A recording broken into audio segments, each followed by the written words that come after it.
BBC 97.3. Iain Lee's Good Evening. Good evening. All cock and brown. So you can say cock. So, you can't. She meant a cockerel, so we can say it in that context. Okay. Good evening. Yes, I've got the Bare Naked Ladies are in with me. At least two of us, anyway. Well, at least two of you. Where the hell are the others? They are, I don't know what they're doing. They're back at the clubhouse painting the Bare Naked Mobile. Wow, really? Do you guys go off and solve crimes and have adventures and stuff? Absolutely. Yep. Now, normally... Listen, I'm guessing you've never heard this show before, would that be correct? You are correct. You can get it. You can get it on the internet. But so the way we normally What's start... that? It's got emails and stuff. Oh, We're from Canada, we don't have that yet. Oh, and boy, do I want to talk to you... We just got fax machines. I want to talk to you later on about Kids in the Hall, SCTV and Trailer Park Boys, if that's all right. Absolutely. Okay. The holy trinity of comedy. Oh, they're the greatest comedy series in the world, aren't they? Right. Which, if you had to pick one out of those three, which would it be? I think it would be SCTV. Yeah. Oh, really? I think so. I thought you were going to say Kids in the Hall. Well, Kids in the Hall are contemporaries, more or less. They're a little bit older than us, and so when we were starting out, we'd go and watch them do their TV show or play in the clubs before that. But I think the comedy's hit or miss, which I appreciate the riskiness of it. I tell you what I like about the Kids in the Hall is they start off, and generally it is hit and miss, but the sketches have no punchlines. They just kind of sort of just fade away. Yeah. And then you're onto the next thing. It makes it handy for when it's really crap. It just goes... We've worked with a couple of those guys before, and you're in that film, aren't you? The other guy, the wrong guy, the wrong guy. Yeah, we love Dave, and Kids in the Hall. They got back together a little while ago and did a live tour. Yeah, I went and saw it. They're great live. Yeah, they were always a really good live band because they incorporated all kinds of music, and they had a real kind of edgy energy. Yeah. They're fantastic. You should be in more films, shouldn't you? Because that was good, your bit. You're doing doo-wop around... Yeah, that was fun. We wrote that song in an airport or something just before we flew to be in the movie. It was... I'd like to do more movies. Listen, we'll talk in a sec. I'm just going to show you how the show normally starts, okay? Right. People phone up, they go straight to air. I put the fader up and I say, line 2, you're on the wireless.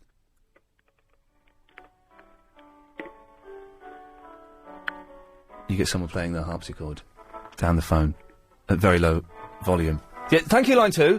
We'll do a couple more. Then your country has harpsichords. Yes, I think we invented them, didn't we? I don't know. I would have thought they were German or something. But I think when we repatriated our constitution in 1983, we had to return all our harpsichords to England. You said patriated and constitution. Those words. It was just we severed our ties. Okay, let's line 6. You're on the wireless. Dragon meat sausage. Okay, that's a guy that likes to phone in and say dragon meat sausage every night. That's all he does. Wow. Every night. We'll do a couple more. And then, yes, is that a signal? Maybe that's a signal. Like when he says dragon meat sausage, something happens. Someone's taking a bullet in the neck right now. That's right. Line 6, you're on the wireless. I am whatever I am, whatever you think of me. You see? I'm just trying to... If you want to leave now... No way. I want to stay. I will understand. Thank you, line 6. Pick a line. Between 1 and 10. Oh, well, line 9. Line 9. Oh, it's a withheld. This could be a sweary one. Line 9, you're on the wireless. It's another lady singing. Yeah. Hang on, I think she's in the bath. In the shower. Okie dokie. Thank you. Well, there we go. All right. Well, hey, you pick one. Oh, wow. What line was dragon meat sausage? I just want to hear that again. Dragon meat sausage isn't there at the moment. It's not there? Okay. Let's try. Should we have another withheld? Line 3. The withhelds are scary because they could swear or kill us. Yes, line 3. Good evening. Hello, who's in the studio with you? It's well, introduce yourselves one at a time. I'm Steve. Hello, Steve. I'm Tyler. We're 2/5 of Bare Naked Ladies. Okay. Hello, Ian. The disappointment. No, it's not. I don't know them. It's not the Kaiser Chiefs. No, I don't know them. I'm off then. Cheers. Bye. Yes. Hello, Ian. Yes. Hello. Is a vice boy here? Yeah. Yeah. Thank you. Right. Let's do one more, and then we'll talk about why you're here, and then we'll maybe take some more straight to air. I don't know. Let's have line 2. Line 2. You're on the wireless. Ian? Yes. Who are these people with you in the studio? Oh, for goodness' sake! It's 2/5 of the Bare Naked Ladies. Oh, right. Ian, you're clear. It's not the Kaiser Chiefs. No, Agent Chris. I'm off. I thought it was the Kaiser. I thought you had the Kaiser Chiefs in. They sounded like them. I'm not listening. Yes, I do know Agent Chris. He's my producer. No, he's a muppet. Okay. Well, thanks. She put the phone down. I didn't even need to cut her off there. Thank you very much for... Oh, I've rung her back. Oh, hang on a minute. That's gone wrong. Wait, leave it.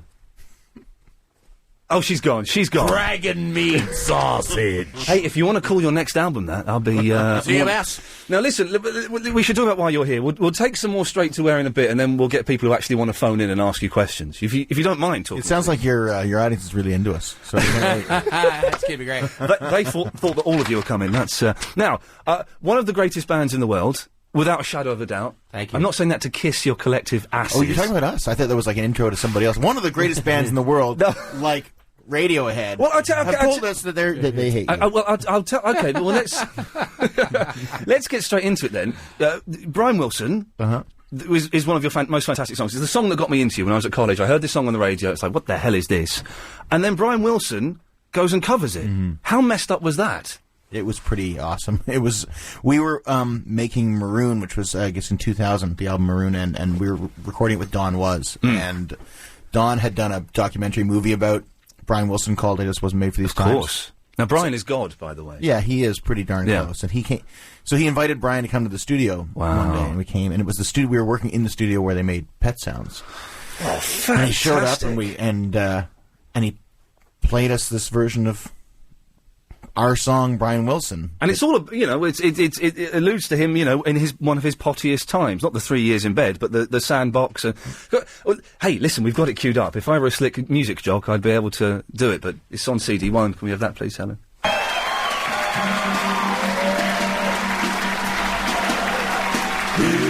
if you wanna find me, I'll be out in my sandbox, wondering where the hell all the love has gone. Playing my piano and building castles in the sun, and singing fun, fun, fun. Lying in bed like Brian Wilson did. Lying in bed like Brian Wilson did. Yes, I'm lying in bed like Brian Wilson did. Oh, I'm lying in bed like Brian Wilson did. Now, it does mention his 3 years in bed. Sorry, I'd forgotten about that. That's fantastic. It must have been so cool when he did it as well. Well, to hear your song done by the guy the song's about, who just happens to be a musical legend, was it was mind-blowing. It was still mind-blowing hearing I went to see him play in Toronto, and I knew he was going to play it somewhere in the set, but I didn't know he was going to start the whole show with it. That's it. That's the opener. And everybody I know was standing around me, and I like, what do you do at that point? Do you hide under the chair, or do you stand and wave at everybody? That's me! I wrote that one! I didn't know what to do. He phoned me up. Did you see he was doing this thing after Hurricane Katrina? If you donated $100 via his website, he would phone you up. Really? At home and have a chat with you. And he phoned me up. Wow. And I was just in tears. I was literally sobbing for 2 hours afterwards. Well, what did you say to him? Do you know what? You're allowed to ask him one question, okay? And I'd gone through my head. I was going to ask him questions about Dennis, about his relationship with Mike, about Smile, about. Did you know, like, was it set up as an appointment that he was going to call you? No, he says he's going to try 3 times, and if he can't get through, that's it. So I sent this really long, detailed email saying I'll be on this number at this day, and between these hours. So I didn't think he was going to call. Okay, it's like £60. What does it matter? So he phoned up and he chatted, and my mind went blank, and he said, "Okay, Ian, what's your question?" What's the question to God? And I went, "What's your favourite Beach Boys album?" What a stupid... I just melted in front of him. Oh, well, it happens. It happens all the time. 0870 90 90 973. If you want to ask any questions to 2/5 of the Bare Naked Ladies, or if you just want to ask who they are, I guess we're allowed to do that. Or why we're not the Kaiser Chiefs. Yeah, well, there's one here. Let's try this one. Line 1, you're We're on the Bagel Chiefs. the Bagel Line 1, you're on the wireless. Hi, I'm bacon wrapped round your head. Okay, I think he said I'm bacon wrapped around. That is exactly what he said. Yeah. Okay, we'll take one more. Jerry Lewis lives in England, apparently. Yeah, let's try this one. Line 7, you're on the wireless. Hello, it's Fariba. I want to wish you Iranian New Year, and I just have a question. Okay, Fariba, Lovely yes. Ian, I have a question for your guest. Okay. What is your album called? What is your album called? Our new album. Album, please. It's called Bare Naked Ladies Are Men. And I saw it in a shop today, so I know it's actually in it's not shops. selling, then. That's You right. know. Well, they only had one left, which makes me feel that all the others they had, the 100 or so others, were just Fariba, do you left. think you might go out and buy it? Yes, we love to. And I asked Nushin, Shahla, and Karen. They love to buy it. Well, that'd be great. Iain, great to talking to you after a long time. Look after yourself. And you, lots of love, Fariba. Yes, my dear. Thank you. Take care. Bye-bye. Okay. Yes. Well, there we go. We can chalk up one sale. One UK sale of Bare Naked Ladies Are Men. But minus that one sale, because I was given one for free, so... Yeah, you're not going to buy one. That's okay. No. Hey, listen, we've got to take the travel, and then we'll talk to some more fruitcake. Is that traffic? As we call it, traffic. Ah. We say traffic and weather together. We don't do the weather on this station. No, there's no weather. No weather at all. Because you're indoors. It doesn't matter. Okay. Although some parts of the country, because we go all around the country, even though it's London, they just get adverts. But so when you do the travel, they get adverts. They just get adverts. And no weather. No weather. Well, no weather at all. Weather is... Well, let's talk about it after this. Let's have Alan. You can't do the weather, could you, Alan? Not really. Well, I think it's about 12 degrees. There you go. He thinks it's about 12 degrees. Okay, let's have the travel, sir. Okay. Like Brian Wilson did, lying in bed like Brian Wilson did. Now, it does mention his 3 years in bed. Sorry, I'd forgotten about that. That's fantastic. It must have been so cool when he did it as well. Well, to hear your song done by the guy the song's about, who just happens to be a musical legend, was mind-blowing. It was still mind-blowing hearing. I went to see him play in Toronto, and I knew he was going to play it somewhere in the set, but I didn't know he was going to start the whole show with it. That's it. That's the opener. And everybody I know was standing around me, and I like, what do you do at that point? Do you hide under the chair, or do you stand and wave at everybody? That's me! I wrote that one! I didn't know what to do. He phoned me up. Did you see he was doing this thing after Hurricane Katrina? If you donated $100 via his website, he would phone you up. Really? At home and have a chat with you. And he phoned me up. Wow. And I was just in tears. I was literally sobbing for 2 hours afterwards. Well, what did you say to him? Do you know what? You're allowed to ask him one question, okay? And I'd gone through my head. I was going to ask him questions about Dennis, about his relationship with Mike, about Smile, about. Did you know, was it set up as an appointment that he was going to call you? No, he says he's going to try 3 times, and if he can't get through, that's it. So I'd sent this really long, detailed email saying I'll be on this number at this day, and between these hours. So I didn't think he was going to call. Okay, it's like 60 quid. What does it matter? So he phoned up and he chatted, and my mind went blank, and he said, "Okay, Ian, what's your question?" You know, what's the question to God? And I went, what's your favourite Beach Boys album? What stupid... I just melted in front of him. Oh, well, it happens. It happens all the time. 0870 90 90 973. If you want to ask any questions to 2/5 of the Bare Naked Ladies, or if you just want to ask who they are, I guess we're allowed to do that. Or why we're not the Kaiser Chiefs. Yeah, well, there's one here. Let's try this one. Line 1, you're we're on the Bagel Chiefs. The Bagel Chiefs. Line 1, you're on the wireless. Hi, I'm bacon wrapped round your head. Okay, I think he said I'm bacon wrapped around. Yeah, is exactly what he said. Yeah. Okay, we'll take one more. Jerry Lewis lives in England, apparently. Yeah, let's try this one. Line 7, you're on the wireless. Hello, it's Fariba. I want to wish you Iranian New Year, and I just have a question. Okay, Fariba, yes. Iain, I have a question for your guest. Okay. What is your album called? What is your album called? Our new album, please. It's called Bare Naked Ladies Are Men. And I saw it in a shop today, so I know it's actually. You know in it's shops. not selling, then. That's you right. know. Well, they only had one left, which makes me feel that all the others they had, the 100 or so others, were just. Fariba, do you think you might go out and buy it? Yes, we love to. And I asked Nushin, Shahla, and Karen. They love to buy it. Well, that'd be Iain, great to talking to you after a long time. Look after yourself. And you, lots of love, Fariba. Yes, my dear. Thank you. Take care. Bye-bye. Okay. Yes. Well, there we go. We can chalk up one sale. One UK sale of Bare Naked Ladies Are Men. But minus that one sale, because I was given one for free, so... Yeah, you're not going to buy one, that's okay. No. Hey, listen, we've got to take the travel, and then we'll talk to some more fruitcake. Is that traffic? As we call it, traffic. We say traffic and weather together. We don't do the weather on this station. No, there's no weather. No weather at all. Because you're indoors, it doesn't matter. Okay. Although some parts of the country, because we go all around the country, even though it's London, they just get adverts. But so when you do the travel, they get adverts. They just get adverts. And no weather. No weather. Well, no weather at all. Weather is... Well, let's talk about it after this. Let's have Alan. You can't do the weather, could you, Alan? Not really. Well, I think it's about 12 degrees. There you go. He thinks it's about 12 degrees. Okay, let's have the travel, sir. Okay. North Circular. Okay, well, sorry, we're just having a chat. Bare Naked Ladies are in the studio, 0870 90 90 973 if you want to give us a call. We'll play some song. I'll tell you in a second, we'll play the saddest song ever recorded. Really? You guys made it. Wow. You guys made it. It makes me cry. I thought the saddest song ever recorded was You Are My Sunshine. That's quite a jolly album song, isn't it? Jim Cregan in our band, our bass player, once tried to convince us the fact that You Are My Sunshine is the saddest song ever recorded. It is a Because sad of the- song. because of the second verse. Yeah. right? The other night, dear, as I lay sleeping, I dreamt I held you in my arms. When I awoke, dear, I was mistaken, and I hung my head and cried. Is she dead? Well, I don't know. I read something recently about that song had been adapted. It had something to do with slavery, and has been watered down, and I don't know. It's one of those. But I went out with a girl. The most joyous song in the world, I think, is Daydream Believer by the Monkees. Well, That's a good one. Just yeah. joyous. And I went with this girl, and she couldn't listen to it. She said that was the saddest song in the world. That's a 'Cause nonsense. Sleepy Jean was actually dead. I think they were all dead. Weren't they? Okay. Well, I tell you what. Enough of this nonsense. Let's play the saddest song in the world. Okay. All right. Let's have CD2. And what do you think it's going to be? I think it's going to be. Is it the one about chimpanzees? He's having a laugh. I- Sensible answer. Come on. I think it's the new sad. No, let's have this. Ah.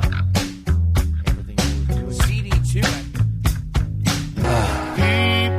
Come on now. Isn't that fantastic? What are you telling me? You guys did it, didn't you? That's an oldie. It's an oldie. It's an oldie but a goodie. 1994, man. No, it's not oldie. Well, you say it's an oldie. It's still got the Our Price sticker on. Now, Our Price is a long defunct record shop. There's no more Our Price? There's no more Our. Got to get down to Our Price. That's why our record stopped selling. You over keep here. sending them to Our Price. We'll play a new one later. You don't mind playing the old songs? do No, you? no. I haven't heard that in a long time. I like it. Do you ever get sick of playing If I Had $1 Million?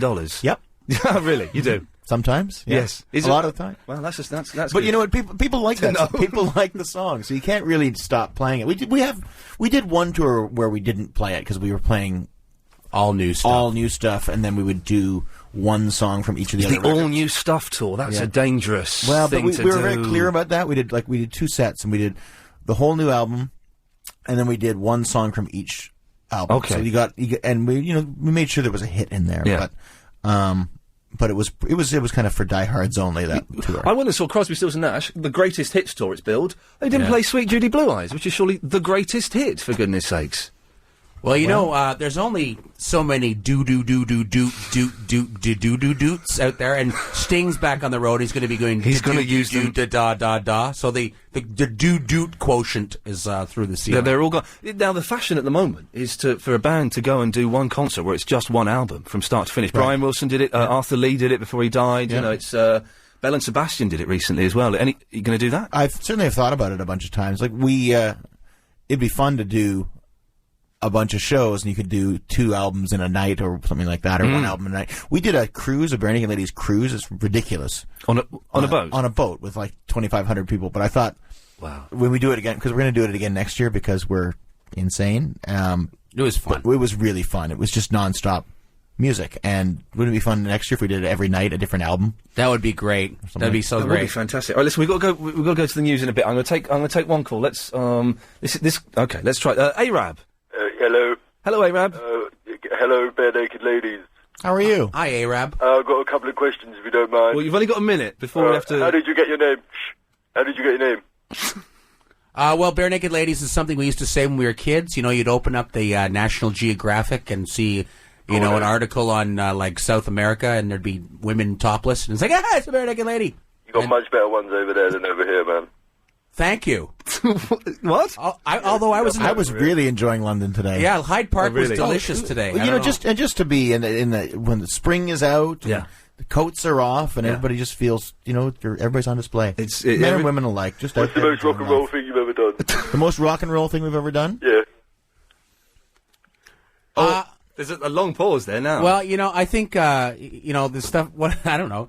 I met a girl in a bar and had sex with her in the parking lot about 15 years ago. Did you know this? I was there. He was there. Thanks, Arab. You two stop. Yeah, okay. I don't know what that was there. The groaning was disconcerting after you told him that story. Though. Oh, Arab. Yeah, I think he may have been as well. Okay, 08709. Are you okay to stay after the news? Sure. We have this weird thing where we do an advert, then we come back for 30 seconds, then we go to the news. So I'm assuming you'll stay for the 30, Yeah. but then... Yeah, okay. we- Well, let's do the advert. This is what English adverts sound like. I took the inside track. Yeah, even though, just explain why Robbie Williams died a death when he tried to work in America. Americans always say they think, it's too gay for me. Really? The music is too gay? I think The maybe his image. voice sounds a bit like Neil Tennant. Really? Or Isn't that funny? I'm not sure, and it's camp, and I think that campiness doesn't. Well, very just quickly, doesn't this is for you. Let's. You've got 10 seconds. If I had $1 million, I'd buy some dragon meat sausage. Okay, there you go, you see. They're on your side. Yes, they're on guy. your side. Okay, listen, they're going to stick around for a little bit longer. 0870 90 90 973. News. LBC 97.3. Iain Lee's Good Evening. Call 0870 90 90 973. Okay, just chat for a second. Hey, so we're just, he's putting the CD in the CD player before we play it. So we're just filling time right now. I just happened to look up and saw the on-air light and realized we're on the air, Tyler. That's great. That's great. You know, I like hostless radio. They should. Well, we're hosts now. I guess we are. Yeah, we can do anything we want. Yeah, we can. Well, so this looks like a brazier or a broiler right there, doesn't it? So perhaps we could grill up some dragon meat sausage. I just happen to have some in my back pocket. Perfect. Never leave home without your dragon meat sausage. Wonder where is there a special kind of medieval butcher in London here where we can get some dragon meat? It took me a little while to even connect the words dragon and meat. Like it was just more like DMS, dragon meat sausage. And you know there's going to be a dragon meat sausage song. Right, okay, I've turned my headphones down. Okay, so what song? This is from the new album. Yes. No, hang on a second. When did this become a double album? Well, if you bought it online, like from our website, barenakedladies.com, or... Well done, very good. Thank you. A little bit too fast for the English... barenakedladies.com. Okay. You would have got the whole double album download. I didn't when the buy whole it. thing came out in October. I got sent it for free. Well, whereas I've bought all of these ones, they've got price tags on. Right, well, those are our first 3 albums. Thank you for supporting our last 5. Approximately 100 other thousand people got it sent for free, too. I didn't want to bring them all in. I've got them. I didn't want to bring them all in, for goodness sakes. We put out an album in October, and then we put the other half of this double album out last month. So you're ripping people off? No. No. Not at all. You don't have to buy it twice. Okay. You can get the double version, you can get the 2 single versions, or you can just pick and choose from... Dion, can we come... We're going to play a song. File sharing services. Dion? Dion? My heart will Dion? This is the... Hello? Yes! He works for MI6. Dion, we're gonna play a song. Yeah. And then we're gonna come back to you. Is that alright? Yeah, it's fine, mate. You all psyched up, ready to go? Yeah, I'm fine. Killed anyone today? Pardon? Yeah. Okay, Dion, we'll come to you in a second. Yeah, I've been to the gym today. Good lad. Right, so, what song have you picked for us? We picked a song called Angry People. Okay, let's have it then, please. Thank you, Adam.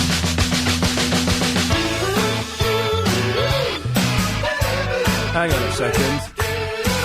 You said... Yeah. You said all the doo-doo-doos were gone. You've used them up yourself. Yeah, as a matter of fact. Perhaps perhaps that's part of the problem why they didn't play Sweet Judy Blue Eyes, because we stole the dues. God damn you, Bare Naked Ladies. Dion, do you have a question for the Bare Naked Ladies? Yeah. What is it? That was a nice song. Thank you. That's more of a That was a nice song? Yeah. Yeah. With a question mark at the end. That was a nice song. I'm Ron Burgundy? That's a disappointment, All right, Ron. wasn't it? No, he's not called Ron Burgundy, Dion. Oh, right. Yes. Dion, what's your question? I just had a good day today because I was a bit bereaved. Yes. Okay. And, Yes. Okay. We can maybe talk about that a bit later on, but with my special guests have come all the way from Canada. Canada? Yeah. Well, listen, Dion, thanks for calling. All right, I'll phone you back later. Yeah. Well, Dion. It was great to talk to Dion. I really Dion thought didn't really have a question for us. No. I thought perhaps he would be asking about the... It's all about Dion. For the security measures taken post 9/11 at the Canadian airports. Boy, those security measures. They make you take your shoes off now. Amazing. Okay, listen, barenakedladies.com is the website. Let's get all the now, what time do you have to go? I mean, can you stay after the 1:45, or do you have to go at 2:45? No, we can... Can you stay till the top of the hour? Yeah, Are you sure? Yeah, if you'll have us till then, sure. I would love to. Let's get the plugs in now, though, and we'll do them again. barenakedladies.com. The new album is Bare Naked Ladies Are Men. Me. Both. So hang on, Me is the old one. Me came out in October. Get rid of that. Well, still buy it. You know what? buy it. I'll take it. I'll have take it. your money. It's good. It's good. It's crammed full of jokes again.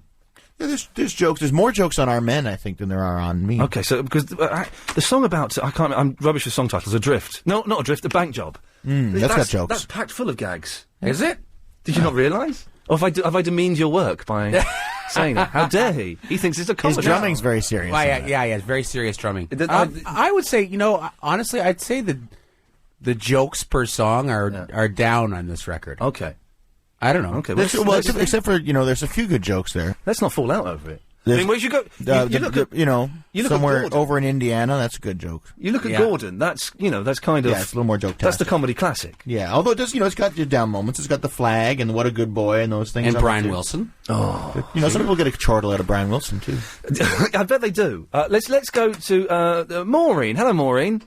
Oh, hiya, Ian. Hello, Maureen. My question... sorry, hi, guys.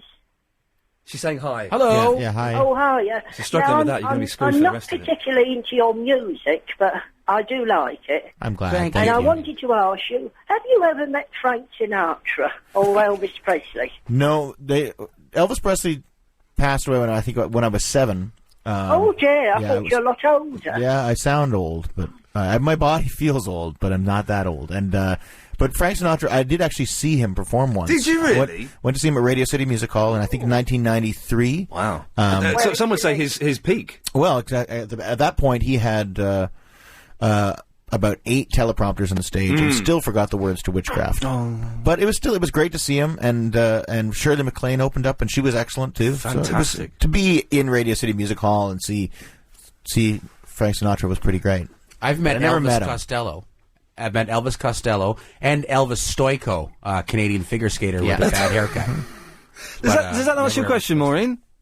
Oh, no, fine. Are you okay, Ian? Yeah, I'm fine, thank you. I still love you, Have you been a naughty girl? I've been a very naughty girl. Yes? I've done no housework, Ian. Can you spank me bottom? Ian? Yes, Maureen? Give me bottom a good spanking. Okay, and we have to end it there because then it gets too filthy to broadcast. That's amazing. See, the problem is that young kids like that, they hear a grown man like me and they think I'm old. Yes. And I resent that, but I mean, how do you really communicate to these people that I still have a young spirit? You look old, though. Yeah, I look old and I feel old, but I'm not actually old. And kids like that have no respect for people who are adults. Well, they need a good spanking. Okay, listen, we'll have some more of this, please. Has the weather changed, Alan? No, still 12 degrees. Okay. Yeah. The Bare Naked Ladies are grooving out to your... Are you guys going to get fired now, just talking about the weather? Yeah. Sacked. You will get fired, won't you, Alan? Probably. Okay, I'm threatened with it most of the time. Okay, let's have the travel then. Good lad. Right, M1 going away from town. Good evening. Okay, we were doing the plugs and I forgot the plugs, and we'll do them again after 8 when you've gone. But barenakedladies.com. Yeah. Yes. You're playing the not the Shepherd's, it's Hammersmith Apollo on Friday. Yes. Yes. Okay. Are you sure about that? Yes, I'm positive. It is Friday. We are touring all over this island, and we start in Cambridge tomorrow. Okay. At the Corn Exchange. Now, I can't come because... Thank you, Corn Exchange. Yeah, it's a good song. Yeah. Now, I can't come because I took Sunday night off to see Dolly Parton. Right. When are you over next? Because I can book that night off. No plans. Oh, jeez. You never know. Yeah. We just might show up. Okay. That's kind of the way it goes with us. Okay. And what are you fans of England? Don't give me the suck. Hey, we love your country. Tell me the truth. What do you think of this stuff? We used to dread coming over here, and Why? we've been coming for since 1991. Yeah. And we used to come like 3 times a year. Well, I've got a bootleg of you at Glastonbury from about 93, I think. Those are the good old days. Yeah. And we would work so hard, and everything was like every surface. Just there's something here with like safety regulations, like a tour bus in the UK. It's like this. It's like carpeted, hard surfaces where everything in North America is kind of plush, and you can actually have a place where you can lie down and feel comfortable. And here, comfort is secondary. Yeah. Oh, yeah. Definitely. we like to suffer. That's the food has improved immensely over the 16 years or so we've been coming here, because when we first got here, it was pretty bad. We weren't used to having sweet corn and everything. It's like tuna with sweet corn. Yeah, we like chocolate with sweet corn. Sweet corn, barley corn's corn. But it got it just sweet corn. Everything got sausage, good. The mid to late 90s, things just started getting good, and we just and now I was wandering around London today, feeling all nostalgic for all the time I've spent here. And yes, nice. We do actually really enjoy the audiences here because I mean, we're not here a lot. Yeah. So what we're here enough that we have some really rabid fans who love to sing along. And, you know, bring us trays of dragon meat sausage. And fans have been with us for a long time. My sister doesn't know. I love my sister. She's a wonderful woman. She thinks you're irritating. Yeah, I'm sure there are people like that. you know. Okay. I think. Is your sister irritating? She's very irritating. There we go. So, you know, we it are takes one to not. know one. We are not the favorite band of irritating well people. done. You taught her a lesson. Yeah, I showed her. Silly woman. Right, let's take a couple more calls, and then yes, let's go to Scarlett. Hello, Scarlett. Hi, I was just looking at a picture when I was at home on the internet of the band. Yes. And I noticed that there's one with glasses, one with a beard, one bald one ginger one, and one good-looking one. And I'm wondering who you've got in the studio. Well, exactly. That's that. Thank you, darling, for the good-looking one isn't here. Would you like to be our publicist? Actually, the ginger one was quite good-looking as well. Yeah, neither of them are here. No, not here. Which one do you think I am by the voice? I think you're the bald one. You are correct, Well done. ma'am. Well done. That's Very good. fantastic. I have a bald I voice. can tell bald people by their voices. Okay, Okay, and me? You're the glasses one. Right. That's good for you. spooky. It's pretty good. I think. Are you a regular caller to the show? Sort of, maybe. I don't know. Yeah, I think Am I you should Ian? be. What do you think? Yeah, you can be from now on. All right, then. Thank you, Scarlett. I think Scarlett's psychic abilities are an asset to your show. They're better than the actual psychic we See, have on a Friday night. Scarlett, because she calls into the show, and you know, you've talked to her, you know that she's beautiful. Oh, right? yeah. And I can tell by the sound of her voice that she's 100% beautiful. Hey, listen, you know it's so misleading.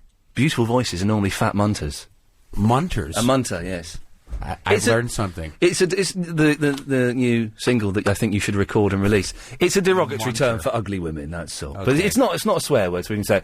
Let's go to line 4. Joan. Joan. Hello. Hi, June. Hi. Have you drank a can of drain cleaner? I drank more than that. All right. Okay. You talking about You Are My Sunshine, right? Yeah.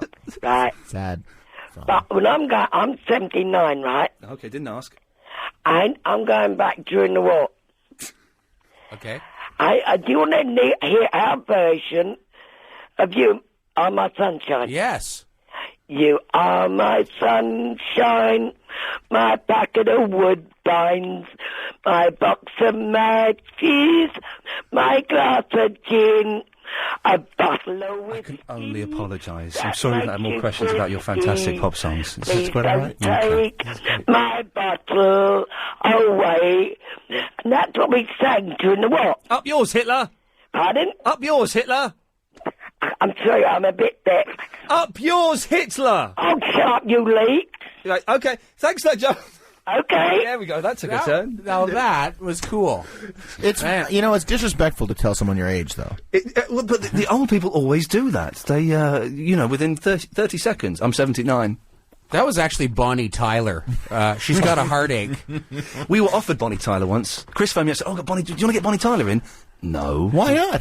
Oh, because she's not that good, really. But maybe she'd be great on the show. They did an album. She did an album with Meatloaf, didn't she? Leather and Lace. He was the leather, she was the lace. Nice. Wow. We saw Meatloaf recently. We did a show with him in He's not the same. Boston. Not the same with short hair, is he? Well, and he's got short hair, and he still does the same Paradise by the Dashboard Lights routine, which includes making out with his backup singer. But now it looks like Grandpa making out with his granddaughter. Dear, that's unpleasant. Yes, rather disturbing. But did you duet with him? No. Oh, okay, no. that's disappointing. Listen, we're going to play an advert, then we're going to play a song, so you guys are pretty much done. I would have been laced, though. Oh, dear God. 2 out of 3 ain't bad. I would have been Mace. Let's get the plugs in. BareNakedLadies.com is the website.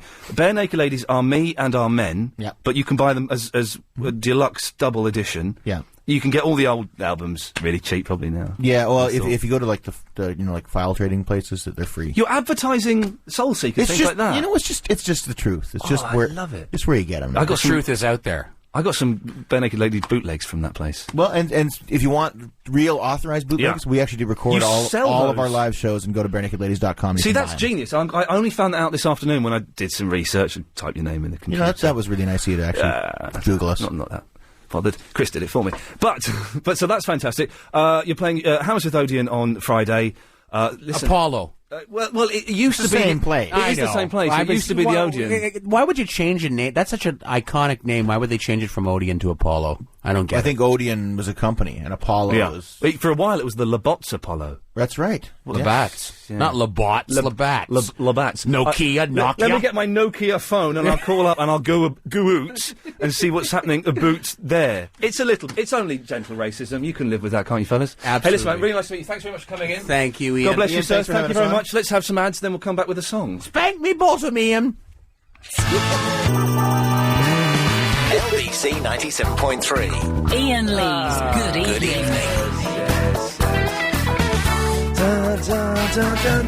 Okay.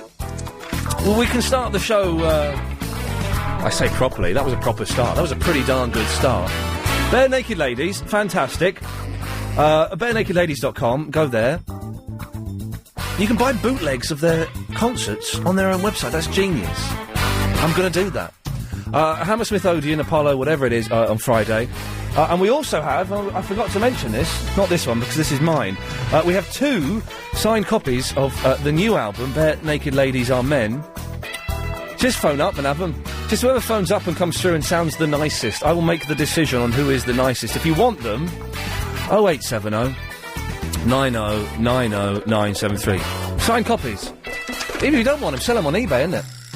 But it's fantastic. What's nice people obsessed now with the dragon meat sausage? It's always weird, isn't it, when you have guests in for an hour, then you try and have to sort of steer the show. Or let's just take this one. Yes, line 2, you're on the wireless. Globule, globule. Yes. You then have to steer. Thank you. You then have to steer the show round to talking about the topics that we have, and it's seems tricky to do that. Chris, you must take those calls. I shall be taking very few straight to air for the rest of the show. What about the giveaway? Oh, we're doing it via me, are we? Okay, fine. It'd be easier. But they might want to talk about topics. Well, find out then. Oh, okay. Yes. Line 6, do you want to talk about topics, or do you want the CD? I'd like the CD, eh? Oh, you're putting on a Canadian lilt there. Worth a try. It's worth a try. Do you genuinely want it, or are you just trying? No, I would like it. Are you a fan of theirs? I am, yes. Name one of their songs. Busted. Yeah, Busted. Get out of town, cowboy. He's still there. Let's, line 4, do you want the CDs, or are you on the blag? I was gonna say, you should give Dragon Meat Sausage one of the CDs. Oh, it's Chuck. Hello, Chuck. Hey, how's it going? If Dragon Meat Sausage calls in, he can have one. He deserves one. I mean, they loved him, didn't they? They did. When... Oh, John's Because gone. I would like one, but, you know, hey, he deserves it more than me. Okay, well, if he calls in, he can have one. But they were, when we were off mic and doing the ads and stuff, they just kept banging on about the Dragon Meat Sausage. I wouldn't be surprised if it gets a reference in the concert on Friday. Listen, Chuck, thank you for that. I want to give it to a girl. Actually. I don't know why. It's slightly sexist. Hello, you're on the wireless. Hi, thank you for introducing me to such lovely music. Oh. And, Did I introduce you to such lovely music? Yes. Well, would you like to be introduced some more? Yes, please. Would you like the CD? Yes, I would love to have the CD. Okay, what's your name? My name is Lucy. Okay, how old are you, Lucy? You don't have to answer that question if you don't want. Okay, I choose not to answer. Oh, you choose not to answer. Oh, Lucy, I'm going to pass you back to Chris. Okay, and you've got the CD, well done. Thank you. There we go, because she was so nice. Dragon Meat hasn't called in, so I'm going to take a couple more calls and just see who wants it. It's the new album, Bare Naked Ladies Are Men. Let's try this one. Line 6, you're on the wireless. Oh, hello? Hello? Oh, yeah, I wanted the CD. Why? Because I'm a Bare Naked Ladies fan. Name one of their songs. If I had $1 million. Name another one of their songs that isn't that one. Stunt. Yeah, I'm not convinced. Right, I'm not convinced. Let's try, yes, Line 10, you're on the wireless. Good evening. Good evening, Line 10. Class some CDs, please. No, you're sounding greedy there. It's only one CD we're giving away. Don't be too greedy. Let's try, Line 7, you're on the wireless. One CD, please. What's the special password? Dragon Meat Sausage. You've got it. Well done, sir. We'll stay on the line. Chris will take your details. There we go. That was lovely. You did a proper giveaway. How you doing, man? You all right? All right, you? Yeah, I'm fine, thank you. Fine. We had some really nice guests in. The Bare Naked Ladies. Do you know them? Bare Naked Ladies? Good pop band. Pop. If I had $1 million, if I had Yeah, not impressed. Not impressed. I know what kind of music would impress him.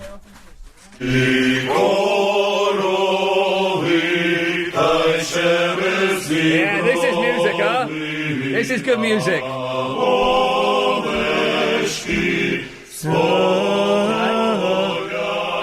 Do you like this? A little bit.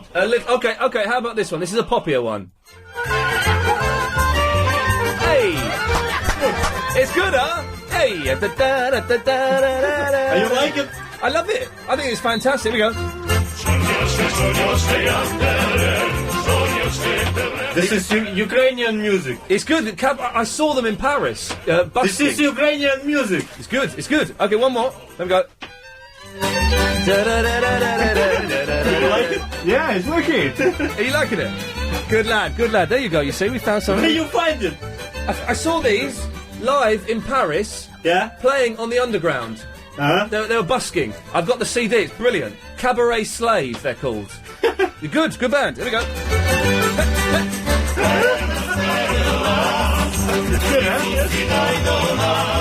Excellent. See you later. There we go. You see? Oh, you missed that. He's loving this, Helen. He's loving the Cabaret Slave. He's all giggly.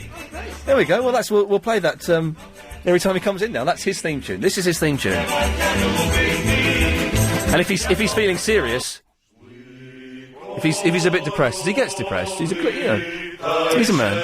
He'll play that. But when he's being happy, it might speed him up a bit as well. We'll do it when the French and Saunders come in. That might get him out a bit quicker. Okay, right, Chris, you can start taking phone calls now. I don't want it. No, nor do I. Can we bunk off early and play with my PlayStation 3? No. Okay, never mind. 0870 9090 973 is the telephone number if you want to give us a call. I'll tell you something I saw. That, you know, the poor man's choice. Well, no, I'm not talking to you, Chris. I'm talking to the listener. Oh. I'm just looking at you because I have nowhere else to look. You're my natural... Can you look at Helen instead? Well, I think she finds it intimidating. Do you find it intimidating, Helen? She's so intimidated she can't find her microphone. It's uncomfortable. It's uncomfortable for me too. Uncomfortable for me too. So I choose to look at a neutral face. What if I feel uncomfortable? I don't care. It's your job to feel uncomfortable. And therefore you give me respect. So, yeah, get the calls. All right. Stop bigging up yourself. So, risotto is the poor. I don't know where to look now. I'm uncomfortable all over the place. Risotto is the poor man's choice. You go to a restaurant. What's the vegetarian option? Oh, it's risotto. It's risotto. Oh, it's always risotto. Hate risotto. I hate risotto. I'm in Goodge Street today. I see a place called the Risotto Bar. All they do is risotto. Why would anyone want to go out and say, oh, do you know what? Really fancy. Do you fancy risotto? Yeah. Steve, do you fancy risotto? Mike, we're going out for risotto. Do you fancy some? 5 risottos. Let's go to the Risotto Bar in Goodge Street. Has anyone been there? I'm sure it's delightful food. But all risotto is creamy rice with mushrooms. That's it. It's rice pudding with mushrooms. That's it. 0870 9090 973 is the telephone number. If you've ever been to the Risotto Bar, or if you're a big fan of the risotto, let's, since I'm racking the calls up. Yes, G-Man. You know how long I've been waiting? 32 minutes, 50 seconds. Do you think I have all day or something? Yeah, probably. I actually don't. No, because you have to go to bed at 9, don't you? No, I don't. Your mum says you do. Your mum says I do. Well, your mum said that... What? Well, your mum's dumb. Yeah, your mum said that you do when she was round my flat last night. Anyway... Alright, let's stop. Let's stop now before I've got a baby coming, man. Okay, good lad. Right, what do you want?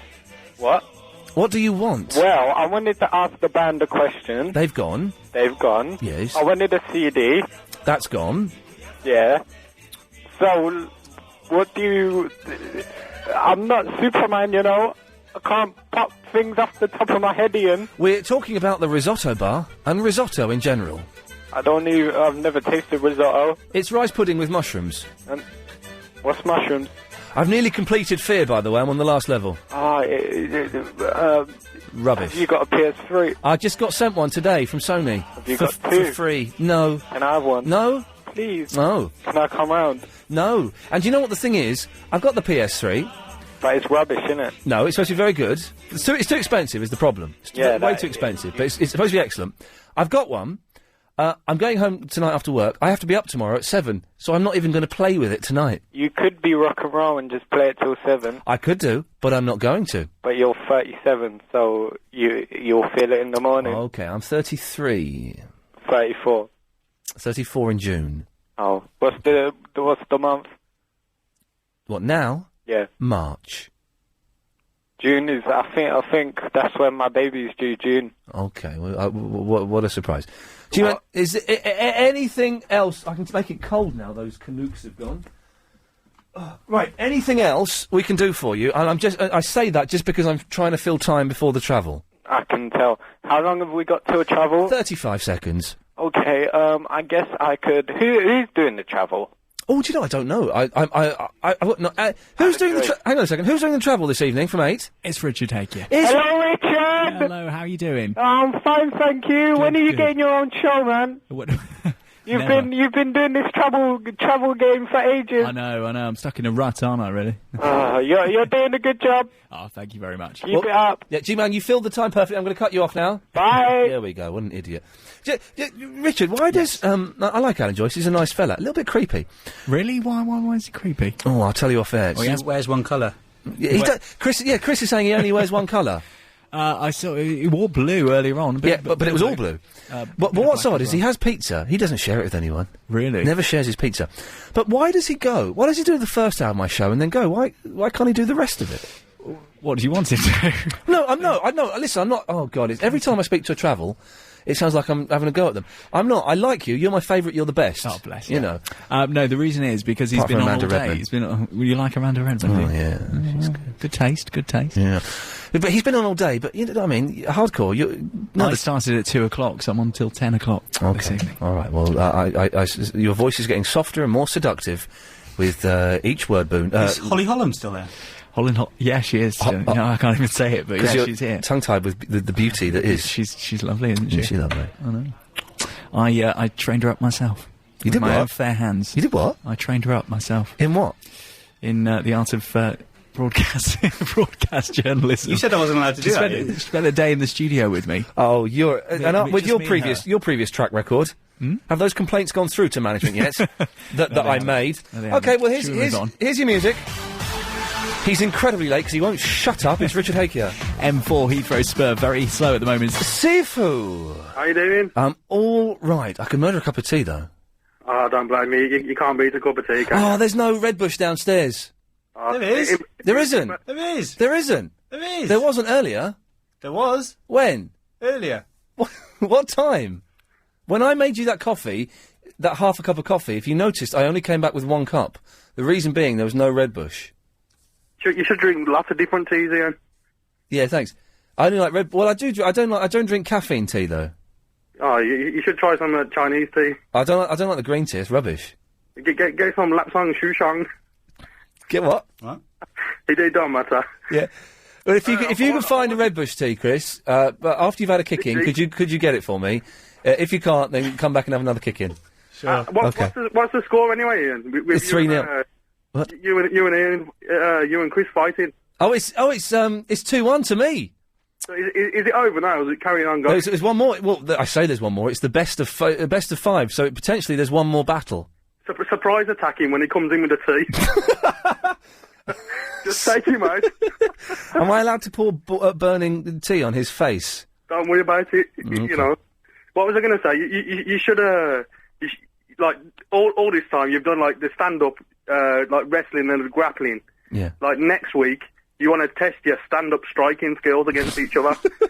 Oh, hang on. See, I have to stop you. We've got a call. It's Crazy Bob, Clyde Ball's producer. Bob, is everything all right? Yeah, everything's fine. I just wanted to update you on the Red Bush situation. Okay. I made Clive aware of it right now because I know that you were after some. Yes. And Clive has actually gone out to his car to get some.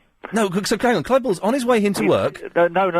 He's already in now. And he's gone out? But he's going back out to his car, which is parked outside, to get some Red Bush tea for you. Where's he going to get it from, though? Because you have to go to, like, big shops to get it. Well, no, I think he's actually got it in the car. I see. He has a little secret stash. Oh, okay. Well, tell him if he does that, then I will get stack loads at the weekend and bring a couple of boxes in. Right. Okay. All right. I will pass that on. But you can have a Red Bush, in the next, say, 5 to 10 minutes. May God bless you. And you don't like it, do you, Bob? No, I'm sorry. It's sort of, I don't know. It just smells a bit funny. So does Chris, but I have to work with him. It taints everything else. Yeah. It taints normal tea. It's good for you, though. Yeah, well, I'm not really into things that are good for you. I've just remembered who I'm speaking to. Bob, listen, thank you very much for that. Okay. Oh, Bob? Yes? Could you put the kettle on? Yeah, okay. Thank you. Cheers, Bob. Chris is going to make a cup of tea after I've kicked him. Bob is management now. Look, Chris is actually going to get a kick in. Bob is management now, and you can't boss him around like that like you used to in the old days. Although you did, though. Well done. Good work. Yes, Sifu. Yeah, that was very decent of him going out to get some tea. That's Clive Ball through and through. You must love the bush. Can you help clear some lyrics up for me, Ian? God almighty. All right, just do better than that next time. Clive Ball, by the way, is on at 10 o'clock, if you... That was good with the bare naked ladies, by the way. Can you clear some lyrics up that they sing? You know that one, Chickadee China, that Chinese chicken? Oh, yeah, Chickadee China, the Chinese chicken. You have a drumstick and your brain stops. Is it ticking? I think it's ticking. My one friend thinks it's kicking, and we always argue over it. I think someone sent in... hang on a minute. I think it's ticking. I'm looking at an email because someone's... Chickadee China, the Chinese chicken, you have a drumstick and your brain stops ticking. That's all right, then. Well, I can do a number on my friend next time I see him. Okay, well, good work, Steve. Thank you for that. You're welcome. That was a jolly phone call, wasn't it? Sue's in Greenwich. Hello, Sue. Hi, Ian. Hello, Sue. How are you? My stomach just rumbled there. Yeah, you're thinking about food, you see. I am thinking about food, and do you know what? I'm in a dangerous position, Sue, because I have no food in the house, no food at all, except for 2 chocolate rabbits, a bag of chocolate hearts, and 3 Easter eggs. That's all I have in the house. 'Cause I went to my mum's at the weekend, I saw my sister, and all the Easter eggs were exchanged. That's all I have in the house. Now, I'm trying to eat healthier and better at the moment, but the last couple of days, man, I've been picking at the Chinese hearts, and today I thought, I'm really hungry. I'm going to have this. I'm going to have the Chinese, the chocolate hearts, Chinese hearts. Today I picked up the chocolate rabbit, and I thought I'm going to eat this, and I picked it up, and I was able to put it down. I had the strength to put it down, but when I go home, Sue, I have an empty kitchen except for those chocolate things. They're gone. They could go. I'm worried, so I don't know. Chocolate's good for you. Chocolate's not good for you. What? Yes, it's chocolate's good for you. Proved, absolutely, scientifically. But not. I don't want to get fat. I'm kind of losing my pot belly at the moment. I've started going to the gym again. I'm back in the New York groove. But anyway, Sue, what can I do for you? Well, I'm not going to help, am I? Because you were talking about risotto. Oh yeah. And I actually went to the opening night. Of the risotto bar in Goodge Street? Of the risotto bar. I do hope, listen, I'm not a massive fan of risotto, but I hope that with all these plugs I'm getting, someone will phone up and say, Ian, come down and have as many free risottos as you can handle. How long has it been there? Oh, I suppose it was about 2.5 months ago. Oh, so it's a new one? It is very new, yeah. It won't be there by Christmas. No, it just seems a very niche market to open a restaurant that only serves risotto. Well, it's serving for a quick snack for the elite, basically. The elite, yes, the elite. And you know what? If I'm, so is it what? Is it takeaway risotto? No. They said it's like a tapas bar, but with risotto. Okay. So you have various different flavours of risotto in small little pots. Yeah. And you're supposed to just sort of snack on those. No, you can't snack on a risotto. No, they're small. They're in sort of little ramekins. Little what? Ramekins. You know, those little tiny... A ramekin? Yeah. I think I've got their second album somewhere. I've never heard of a ramekin. It's a little tiny heat pot that you make. A heat pot? Things like coddled eggs. I'm gonna look on ramekin. I'm assuming it's ramikin. No, Ramekin. Rame. Okay, let's have a little look at ramekin images. Let's have a little. Oh, okay, yeah, that's a ramekin, is it? That's actually got a name. Yeah. It's just like a tiny little pot. Yeah. A ramekin. I'm going to use that word. Ramekin has been added to my vocabulary. Also, I love the word pomade. Instead of, product for your hair or gel, pomade. So, ramekin and pomade. And also, incidentally, they're going to be the names of my first 2 children. Ramekin is the boy and pomade is the girl. Oh, I've got a good one for you. Oh, yeah. Flaunch. What the hell is that? That's the bit between a square chimney and the round chimney pot. That sort of edge of cement. That's called a flaunch. That's got a word. That's got a word. I thought you, when you said the bit between, I thought you were referring to the perineum, but thank God you're not. No, it's the cement bit between. Okay, well, thank you for that, Sue. That's all right. Flaunch. I'm going to write these down because it's a good. That's a good name for a kid, isn't it? Come here, Flaunch. Yeah, Flaunch be the fat kid. and I do intend to have a fat kid. I believe it's the fashion these days. So I've got Britain's tallest kid. Oh, you're not the one with the tall girl, are you? Yes. Well, now, how old is she? She's 12. How tall is she now? 6'2". Oh man, alive! So what size feet? She's size 12. Oh man, and going to keep growing, isn't she? Yeah, well, she's got 4 more years. Beware, lump. Oh dear, oh dear. Okay, well, good luck, Sue. All right. Well, I feed her on risotto and. Yes. Well, that's it. Stop giving her risotto and take her out of the grow bag for goodness' sake. Sue, listen. I didn't actually take her to the place. Actually, she came with me. Well, yes. She ate them out of house and home. Yeah, you could. There wouldn't be a ramekin big enough to feed her. And the good job she doesn't drink, is all I have to say. Well, she will do in about 2 years' time. Sue, I've got to go. Thank you very much for that. 0870 9090973. Chris is downstairs, terrified of the kicking he's going to get in a minute. So let's go to line 1. Line 1, you're on the wireless. Hello? Yeah? Who's this? Ian? Yeah? Oh, wow, hi, Ian. You know you've got a cat, yeah? Yeah? Well, I quite like dogs. Right. But I think that it'd be unfair to get a dog because I'm not home all day. You're at home all day? I'm not at home all day. Okay. So you can't really stay at home with a dog. But some people think it's fine to leave a dog home. Some people think it's fine to not leave a dog home. Yeah. What do you think on that? Well, do you know, it's a tough one, and I'll answer it after this. I'm not going to lie. Oh, I got an email from the lesbian that saw me at the Dolly Parton concert. She says she thought I was taller than that. Yes, like the Red Bush. Anyway, so she sent an email to Wembley complaining about Dolly Parton miming. Oh, okay, and there's a reply from Wembley Arena about Dolly Parton miming. We'll read that after the news. I think you're allowed to keep small dogs in on their own. Well, what's the difference, though? Because if it's small and it's big and it's still a dog, you know, still like a human. Well, not a human, but you know. Yes. Good evening. Call 0870 90 90 973. Chris, there's a call from the Maldives you might want to take. It's an interesting one about the dog. I think you're allowed to keep small dogs indoors. You won't keep a big dog like a Labrador indoors, although some people do, chavs. But I think you can keep a small... So I was thinking about getting a dog. I'd like a dog. When Velvet dies, it should be about 8 years' time, or it could be next week if she carries on behaving the way she is. I wouldn't mind getting a dog. But we used to have a Cocker Spaniel, and we kept that indoors on its own during the day. I don't really know. You mentioned that 0870 90 90 973. Anyway, so Dolly Parton on Sunday, was she miming or was she not? Barbara is paid off, seriously, and she's written to Wembley Arena complaining, and here's the reply. Dear Barbara, thanks for your email concerning your recent visit to the arena for the Dolly Parton concert. With regard to the ticket price, these are all set by the promoter. OK, that's fair enough.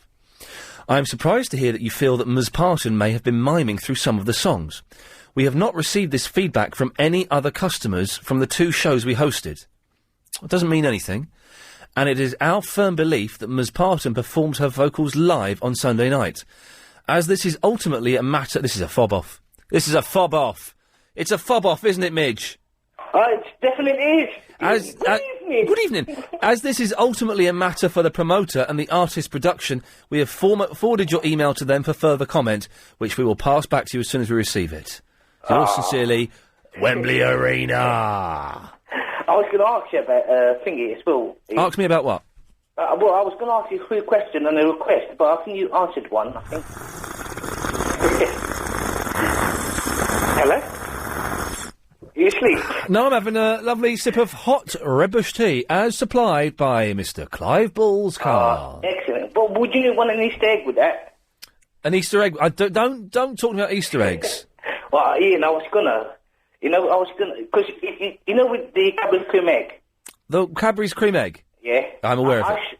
I stoke it gently before licking it up and down until my girlfriend says stop.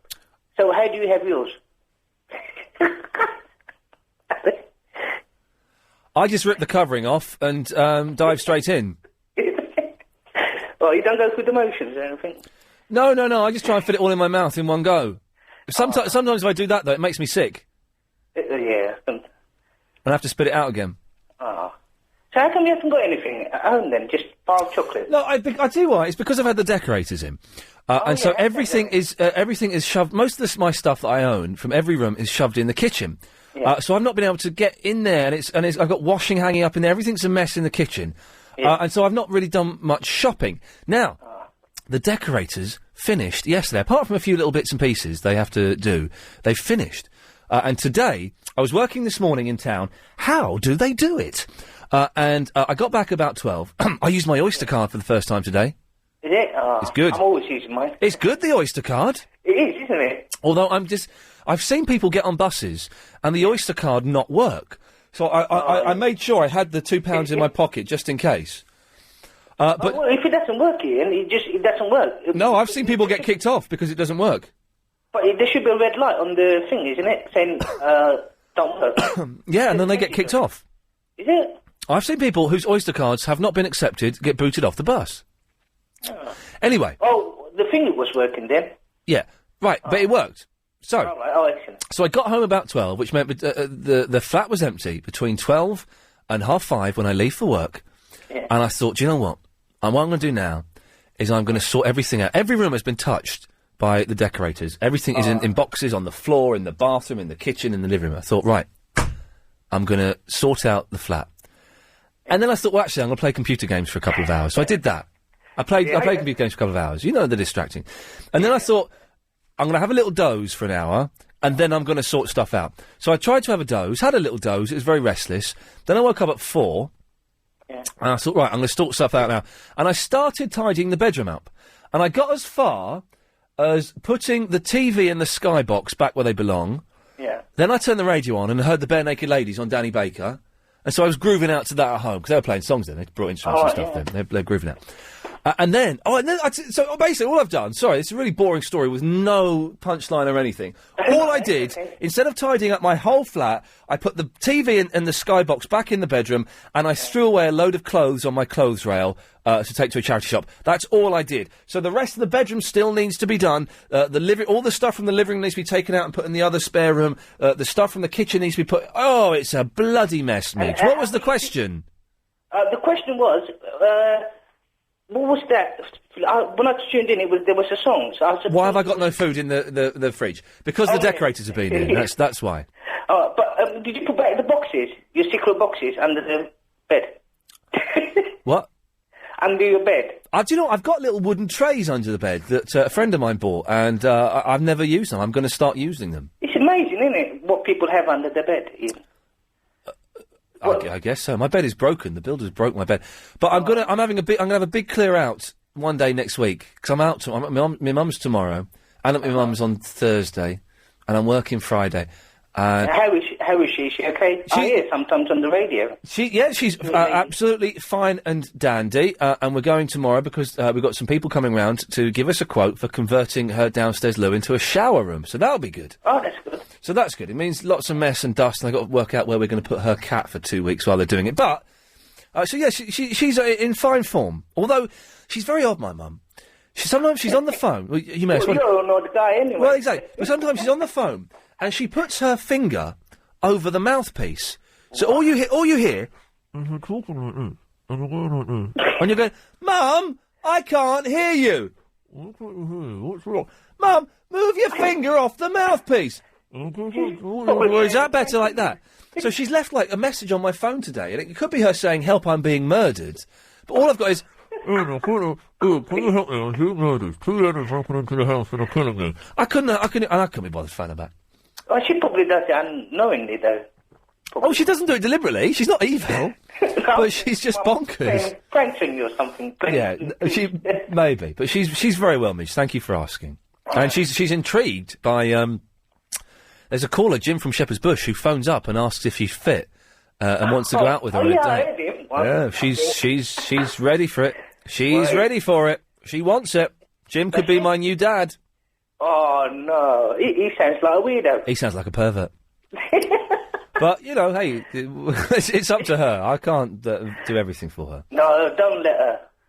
Well, she makes her own decisions. Midge, listen, was there actually a question or what? I was going to ask for a request. Be with you in a minute, Dion. Hello? Ian? Hang on, I was just telling Dion I'll be with him in a minute, but he's not there. A request? Yeah. Right, mate, I can hear you. Okay, be with you in a minute, Dion. All right then, mate. Okay. Yes, Midge? Well, I wanted... Can you play a song for me? Because I heard you playing songs. Is it a request you was doing or something, or... Well, yeah, okay, we are doing requests. What song would you like to hear? Can I have a Beautiful Liar by Shakira and Beyonce? Have you seen the video for that? Oh, I've seen it many a time. Excellent. When I was a kid, I had to trade videos like that with my friends, and we kept them in our gym bags, and if our parents found them, we were in trouble. Now they show them on the telly. Okay, you introduce the song, Midge, and I'll play it for you. Who do you fancy, Beyonce or Shakira? Beyonce, I don't like Shakira. No, okay. Go on, Midge, introduce the song and I'll play it for you. I've got it queued up from the Heart computer. Away you go. Beautiful Lie by Beyonce Shakira.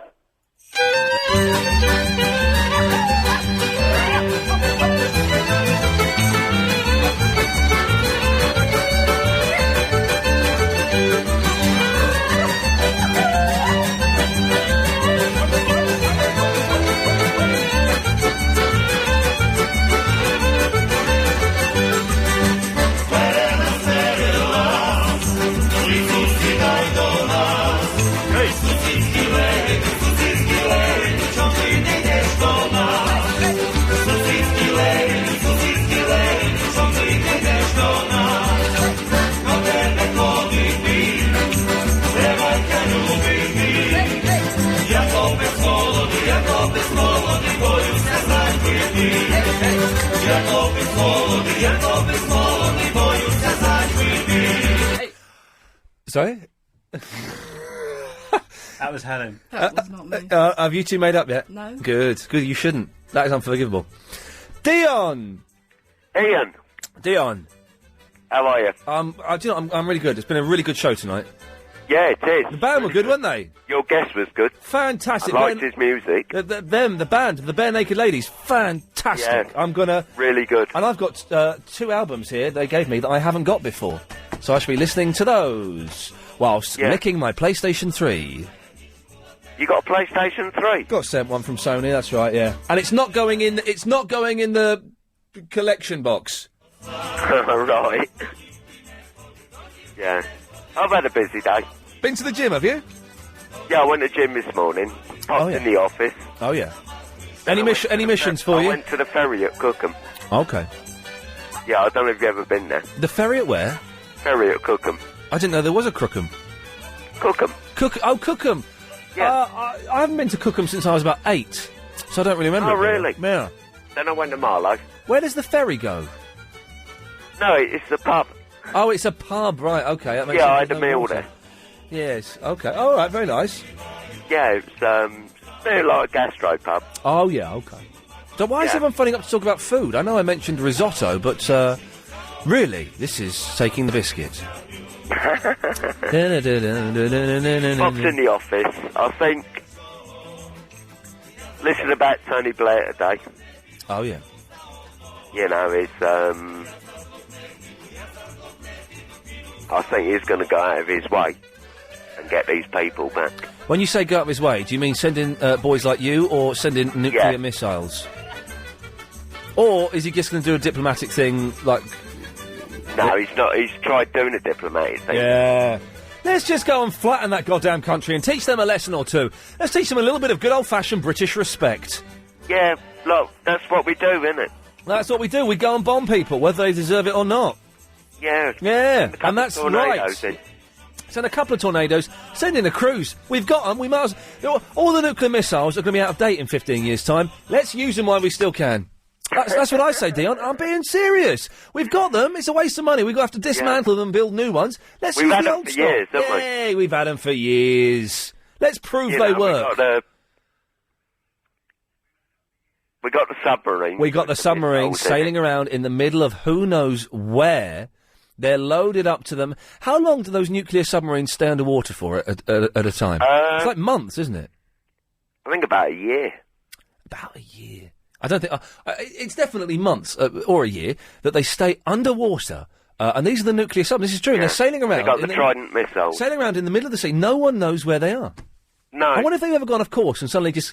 You see them pop out near Brighton or something. Well, they got a few out of Iraq. What? Have they?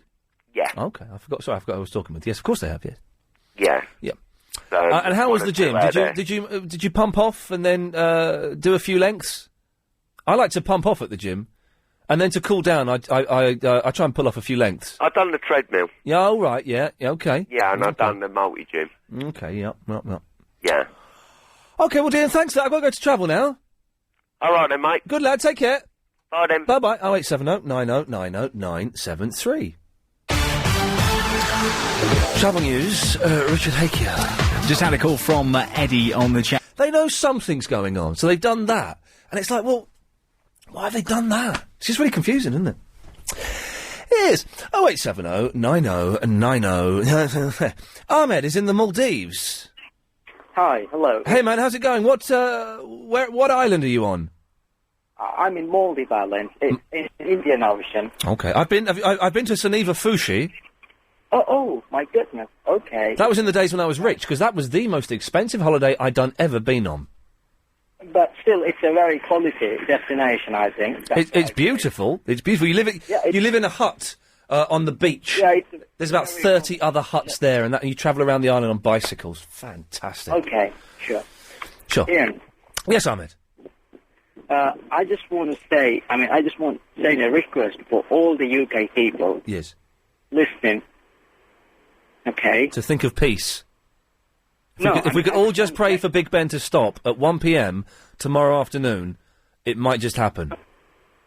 No, I just want to send a request for all the people listening, me and Ian. Yes. I want to say, I'm a person who is trying to learn English language. Actually, I'm trying to learn British accent. Oh, I heard you talking to Clive Bull last night about the accents. But actually, I didn't get a good result. But I want to say, is there anyone from UK? If it's better, I think England. Yeah. Better than help me. I just want to tell my email address about. Well, we can't give your email address out because you'll get lots of perverts emailing you. But the thing is, accents are a weird thing, aren't they? I know people, I don't know people, I've met people who've lived in this country 40, 50 years, and they still have incredibly strong accents, Indian accents or Pakistani accents. There's people at my school, and his parents had lived in England, they came from Pakistan, lived in England for 30 years. They still had really strong Pakistani accents. Yeah. So I do this. I do this as a hobby because I have a great interest and I adore British accent. So that's why I'm trying to learn that accent. You've got kind of a Cornish accent. What does that mean? Well, Cornwall is in the southwest of England, and you sound. Have you learnt your English from listening to Cornish tapes? No, I just got Spy News and a lot of things, but actually the main reason is there's no one just to give me feedback. That's the main reason. Well, here's some feedback. You sound Cornish. Okay. Which is it's not necessarily a bad thing, but it's probably not a great thing either. No, actually, I really enjoy that accent because that's what I'm trying to learn then. I do it as a hobby. Wow. That's what I want to say. Okay. So you're telling that you can't give my email address, isn't it? Well, do you know what? It's probably not wise to give out your email address because I don't know if you've listened to this show before, Ahmed, but we have one or two weirdos listening to this. And they have access to computers in these homes now. So it's possible that you could be sent filth and death threats, like I am, on a daily basis. So it's probably not best to do that. Yeah. Yes, Ahmed. Yeah, could you give me an advice? I mean, because actually in my country, there's no one, I mean, no British native-speaking person to help me, because I think if you won't catch up an accent, the best way is to talk. Yeah. To talk face-to-face, or just to talk. Okay. Well, listen, do you listen to I'm assuming you listen to LBC on the internet, do you? Yeah, from the internet, yeah. Okay. Well, that's a good way, is to listen to British radio stations. And to phone us up whenever you want.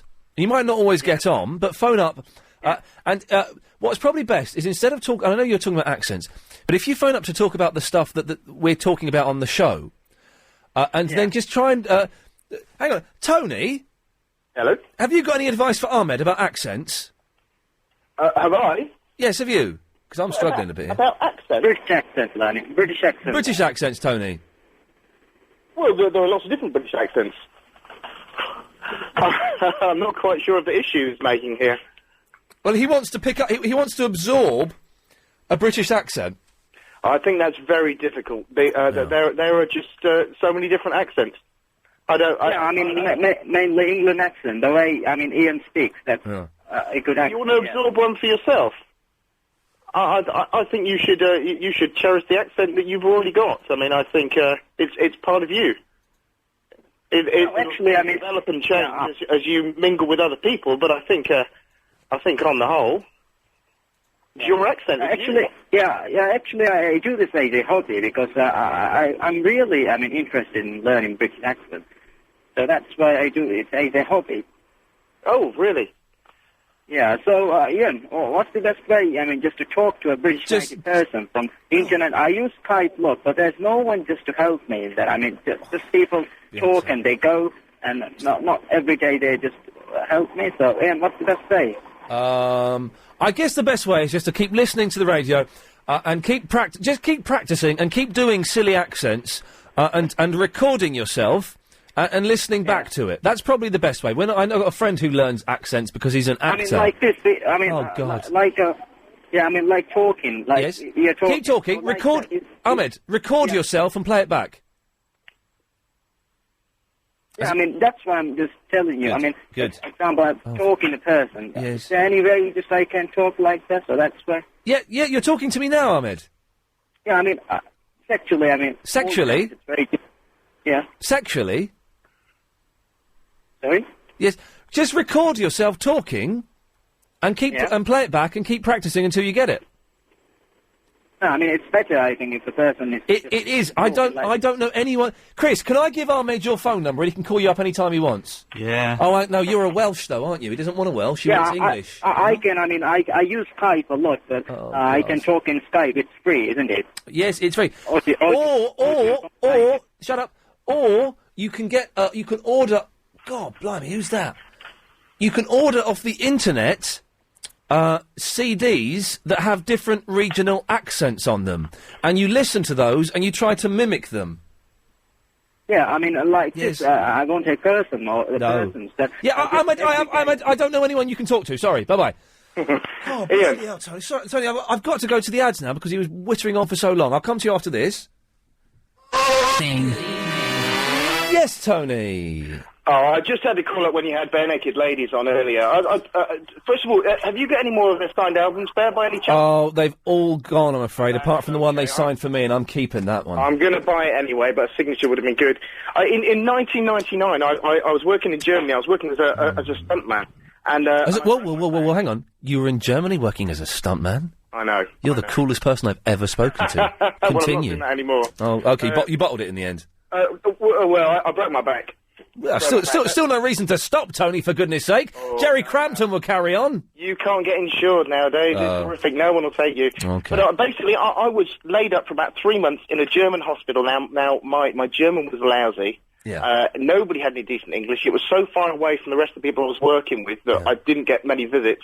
And all I had was a personal CD player with the album Stunts by Bare Naked Ladies. I'd never heard of them before this time. Yeah. And for 3 months, lying flat on my back, pre- and post-operation, listening to, or sort of watching German TV, having not a word of English. Pretty much the only English I had was Stunt, the album. Why didn't you call up when they were on the air? They would have loved to have heard that. Oh, would you? Do you know what? I was waiting for the number to come through. Oh man, they would have loved to have heard that, and you would have won the signed album with that story. No, it's in my phone now, the number. But I always hang on. I've been listening to the show to all everybody's LBC shows for quite a long time.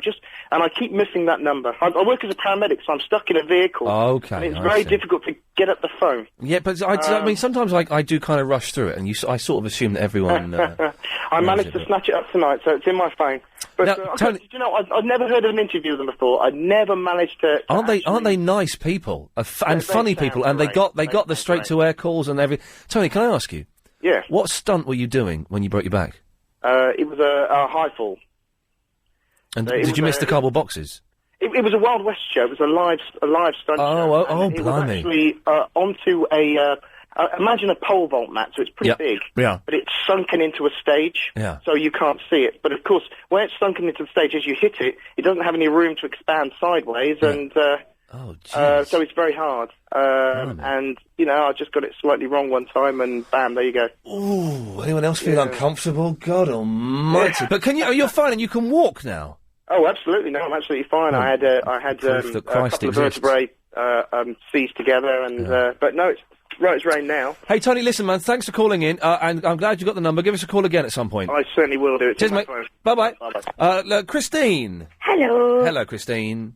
Earlier, I think you were talking to Sifu, and he said Lapsang Souchong. He said he didn't say that. He said Lapshang Shushon. I think he meant Lapsang He did Souchong. mean that, yes.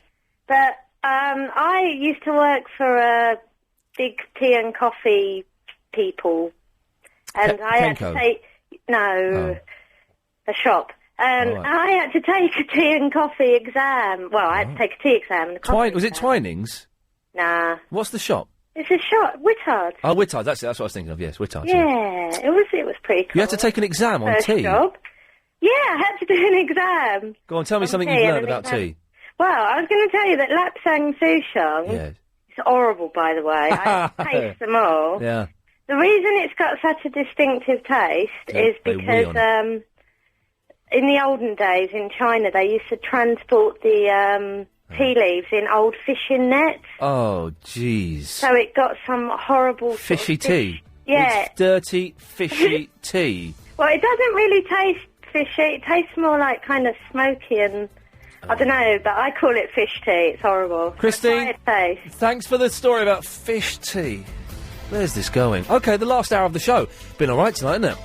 0870 90 90 973. LBC 97.3. Iain Lee's Good Evening. Good evening.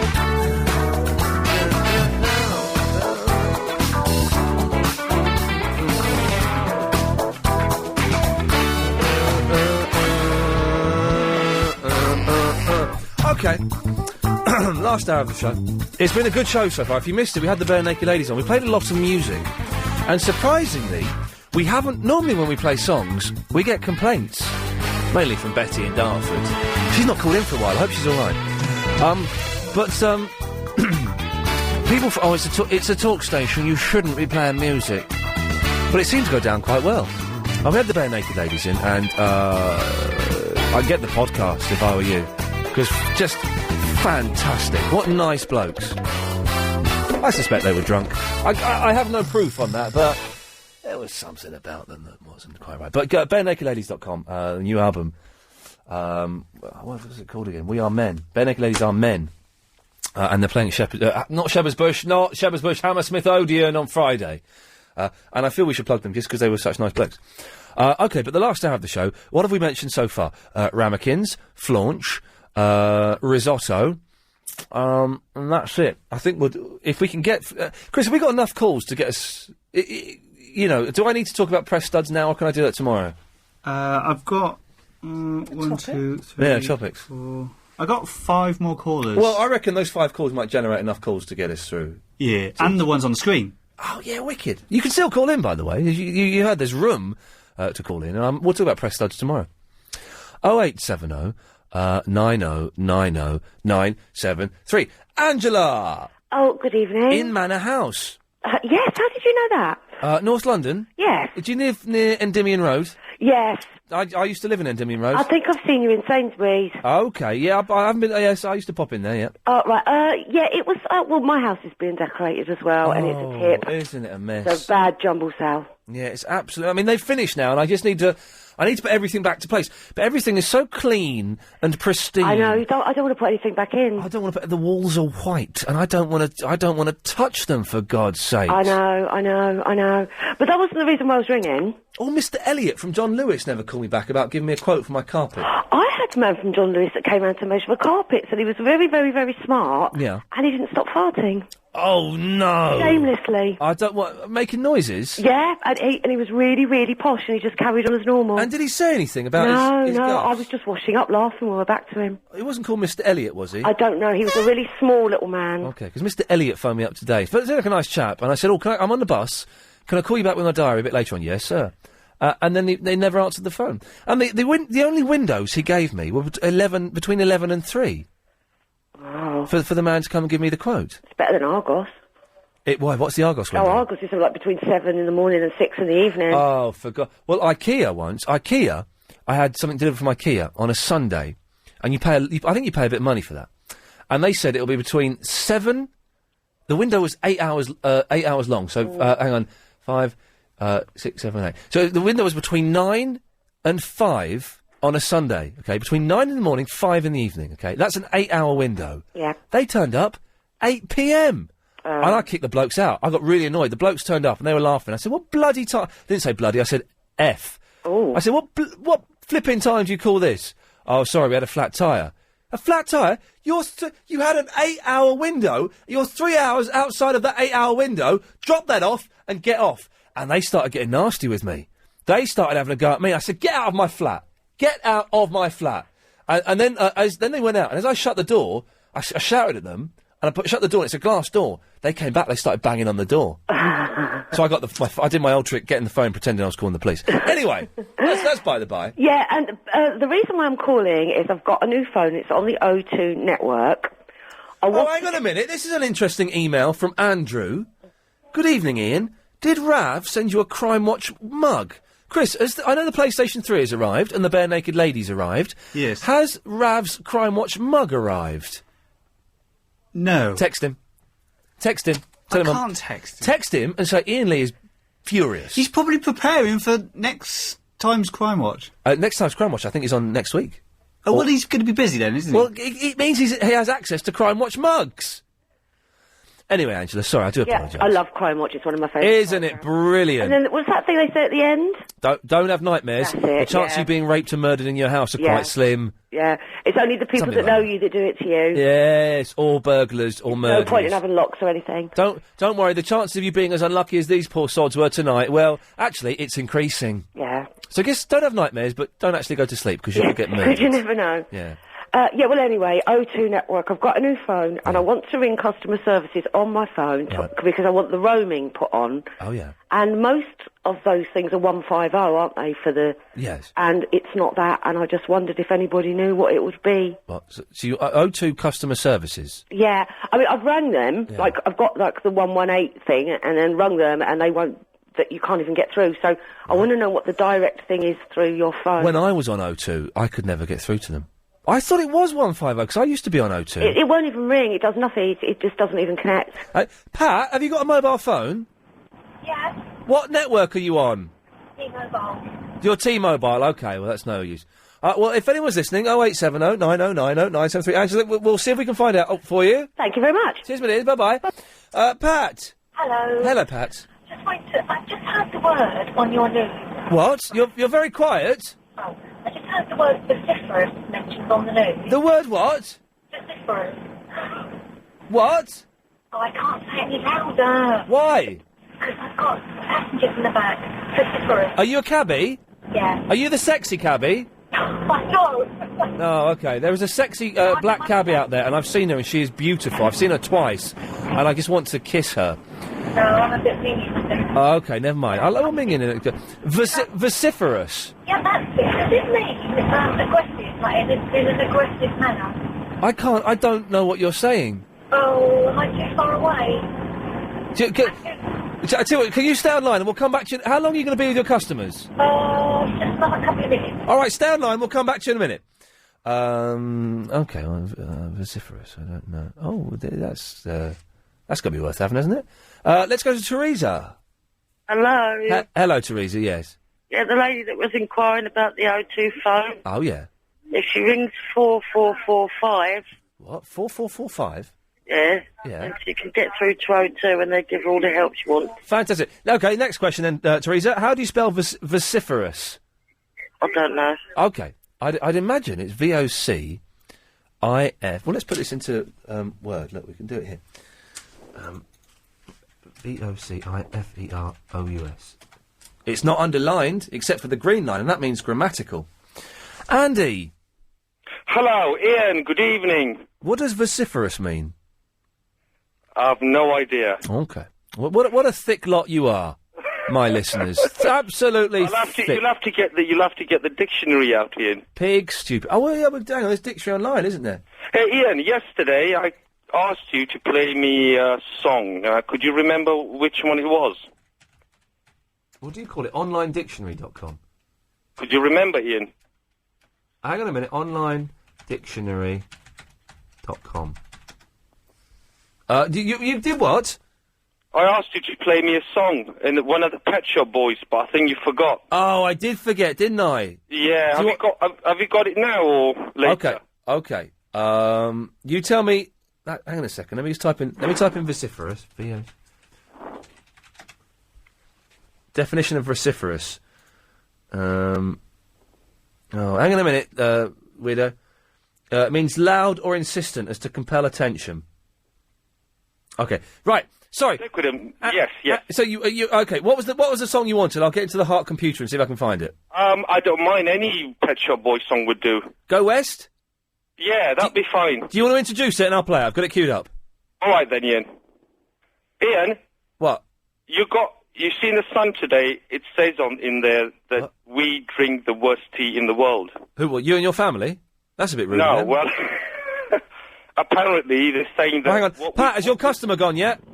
No, I'm just about to stop off now. Okay. Go on. Yeah, Ian, apparently we drink the worst tea in the world, and apparently supermarkets just stuff dust into tea bags and flog it to customers. Drink Red Bush, you see. Now, Andy, are you going to introduce this Pet Shop Boys song? But Ian, you should try loose tea. I think loose tea is better. Okay, brilliant. In my opinion. I don't drink normal tea. I don't drink caffeine. Oh, you don't? Okay. No. Well, so you don't drink Red Bull then? No, I do not touch that. No, I do not. I do not. Anyway, Andy, are you going to... It's been a good show today, Ian. It's getting a little bit tedious now. Are you going to introduce this song? Yes. You win again? No. It's a sin. You big crap on music radio. It's Go West by the Pet Shop Boys. Introduce it. Ian, have you got It's a Sin? No, I've got to go into the other computer for that. Hang on a minute. Okay, all right then. All right, go on, I've got it lined up. Got it, yeah? Yeah. All right then. All right, Ian. Introduce it! Like you're a DJ. I wish I could, Ian. I'm not very good at doing that. You've just got to say... Just say... Right. Here on LBC, we've got It's a Sin. Is that good enough? By? The Pet Shop Boys. Come on, you knew it was coming, didn't you? But it's still funny, huh? Pat, have you dropped off yet? Yep, I've just got rid of them. Okay, well I've got to do the travel. We'll come. Yeah, I know. Don't pick anyone else up. I heard you saying the meaning of it now, so... Oh, you've got it? Loud and... what was it? Loud and aggressive. Loud and insistent as to compel attention. All right, then. Lovely, thank you. Thank you, bye-bye. Unbelievable. Travel news now with Richard Hakier. Just taking a call from... You're right.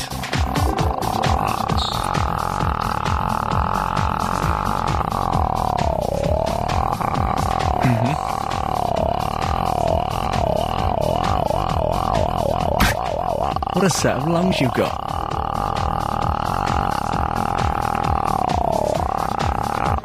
Shall I go? That was brilliant. Jim, thank you for your call on the Jam line. Putney High Street. Oh, you forgot your... Well, I didn't forget my live read. You didn't give it to me. I didn't know there was one.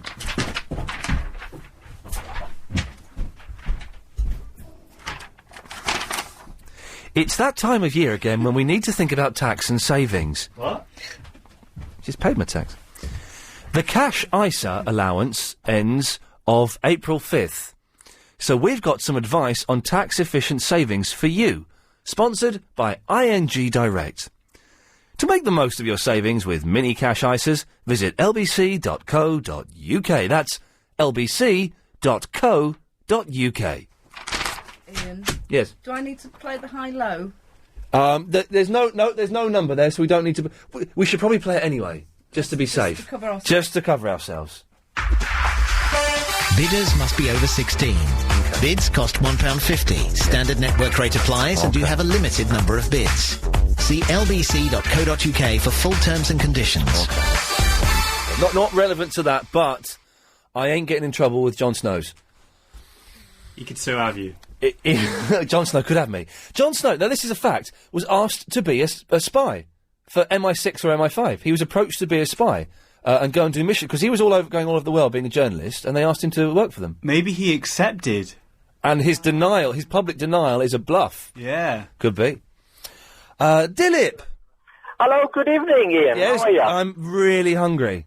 You're hungry? I'm looking at this guy who's eating a big burger and chips and all sorts of it. I was just having a break out of my cabbing around, and, you were talking about accents, all sorts of accents. Well, I wasn't. Ahmed was. Somebody else was. Somebody else. Somebody, how they are. Yes. All right, so basically, as soon as a Cockney geezer walks in my cab, I says, "Oh, mate, how's he going?" Oh, right, yeah. I see. And then you talk in his sort of lingo, you know how it is. Yeah. And if, say, a Sikh guy with a turban walks in, you say, "Namaste, kaisa hai, Paji, Sat Sri Akal, Maharaj," and he knows what I'm talking about. Oh, right. And if the Gujarati chap comes in, I get the point. You do his accent as well. So it's a different accent. What's your accent then, Dilip?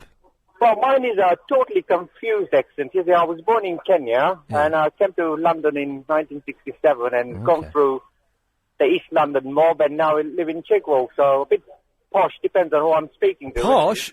I ain't heard no posh this evening, mate. Oh, how's it going, old boy? Jolly good show.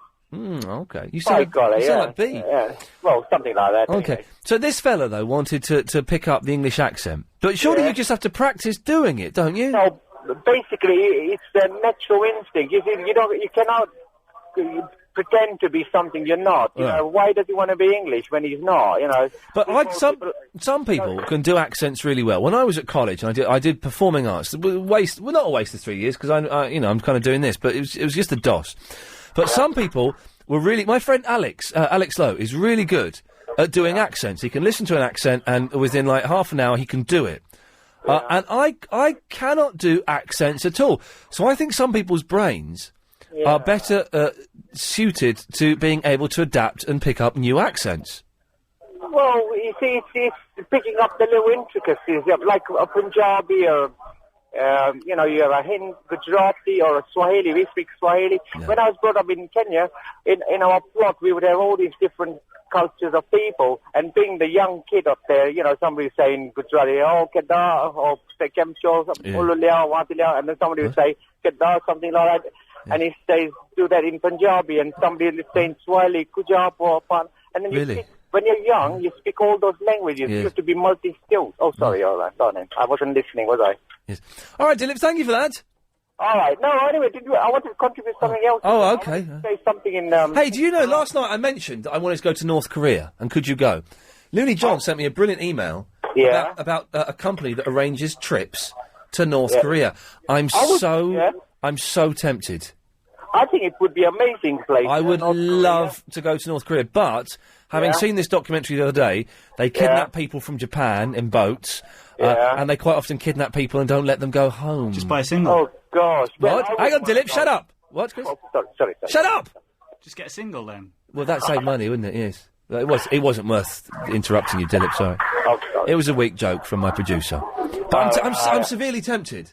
Yeah. But I'm scared, but I'd love to go to North Korea. I would love it. I might... think it would, Mhm. But I think I deleted his email, so I can't go now. Anyway, Dilip, you wish to do something? Yeah, basically, I wanted to tell you about this. You know, this fireman who saw this young lady was drowning in the river, and he saved her, and he got told off. I don't know about that. Anyway, there was a big story about it. He was almost reprimanded and all that. I bet he wasn't. Well, he was. In fact, he was. You know, I bet he wasn't. A fireman saved a woman who was drowning, and he got told off. He got told off because he was out of duty, you see. But what I thought to myself... No. No, that's a fact. Where did you hear this fact? Well, this morning, Ferrari. Well, it's... And I wanted to contribute. Okay, hang on a second. There, go on then.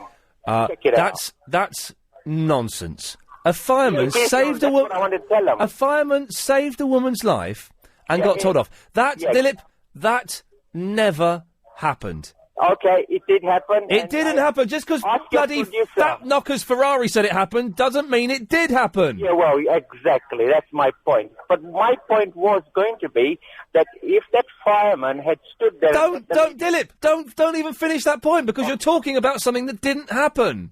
Well, it did happen. It didn't happen. Okay, Why do you think... God, why do you think it happened? Because fat knockers Ferrari said it happened. Yeah, well, he's he's a nice guy, but he sometimes gets a bit carried away. Exactly. It didn't happen. Okay, it didn't happen.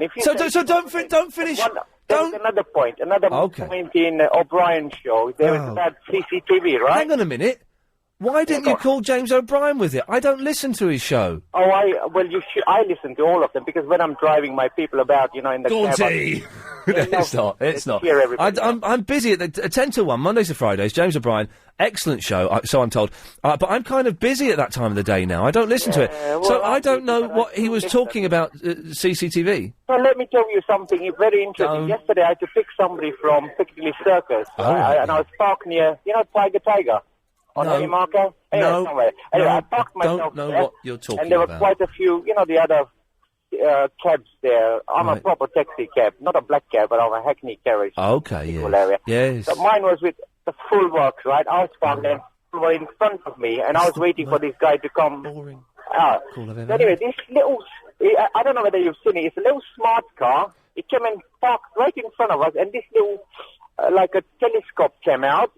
And it had a little camera, and it said CCTV monitoring. I don't know whether any of the Dilip, if I was in the back of your cab, would you talk to me like this? Like what? Just constantly about... all the time. I would... Okay, driver, stop here. I'm getting out and walking. No. They love my conversations. Driver, seriously, driver, stop the car. I'm getting out. 0870 90 90 97. Why didn't he phone Ferrari? That's never happened. Fireman got told off for not saving a woman. Saving a woman. Dilip took me home last night. I hate getting in cabs where they just talk to you constantly, especially if it's like late at night or it's at the end of the day's work or it's early in the morning. You think, no, have a little doze. I get 20-minute doze in there, and you sit down and they just start talking to you about the stuff that Ferrari talks about, which doesn't really do it for me anyway. Mohammed. Yes, hello, Ian. Hello, Mohammed. Hello, I'm a first-time... Okay, yes. I've been listening to your program for the last about few months now. You do an excellent program. Thank you very much for that. No, thank you very much for that. Just wanted to mention about the lady who wants to know the O2 customer services number. Oh, yeah, it's 4445, isn't it? No, it's 100 from a handset. Well, that's the operator, though. Yeah, if she rings 100, she will get through to the O2 customer service. I phoned the operator the other day. He don't go through to the operator, it's all automated. So I put the phone down. I say put the phone down, I pressed the button that turned it off. But, yeah, but I normally do that all the time. I had to do a voiceover today for this How Do They Do It for Discovery. And one of the things was, how does Royal Mail get its post from one end of the country to the other? We're going to follow a letter as it's posted in London and goes to this island just north of Glasgow, just north of Scotland. And I thought, but they don't know. They lose all of their mail because they're rubbish. Sorry, Mohammed, it's just a Royal Mail. They have over 85 million letters are posted a day, I think, or a year. A day or a year. Something like that. I didn't quite remember the fact, but it's something along those lines. Sorry, Mohammed, I interrupted you. No problem. We are used to it. Good lad. Right, what were you saying? I wasn't paying any attention. I was saying that the number is 100. If she rings 100 from a handset, she will get through to the auto customer services. Excellent stuff. They are very, very helpful. Mohammed, thank you very much for that. Edwina. Oh, hi, Ian. Gosh, yes, but it's the dull quarter of an hour it's been so far. Oh, thanks, Ian. No, not you. I'm not you at all. I'm saying those last two gentlemen were very helpful, but what was Dilip banging on about? No idea. Hey, that first hour of your show this evening, that was great. Weren't they fantastic? Yes. They were lovely. I'm big fans. I was genuinely very nervous about them coming in. Very nervous, because I like them. That was a surprise. I didn't even know they were coming in. Well, no, do you know what? We knew about it a long time ago, but we didn't know it had been confirmed. Right. And then I heard them on Danny Baker's show earlier on today, and I texted Chris, said, Chris, the Bare Naked Ladies on Danny Baker, get them on my show.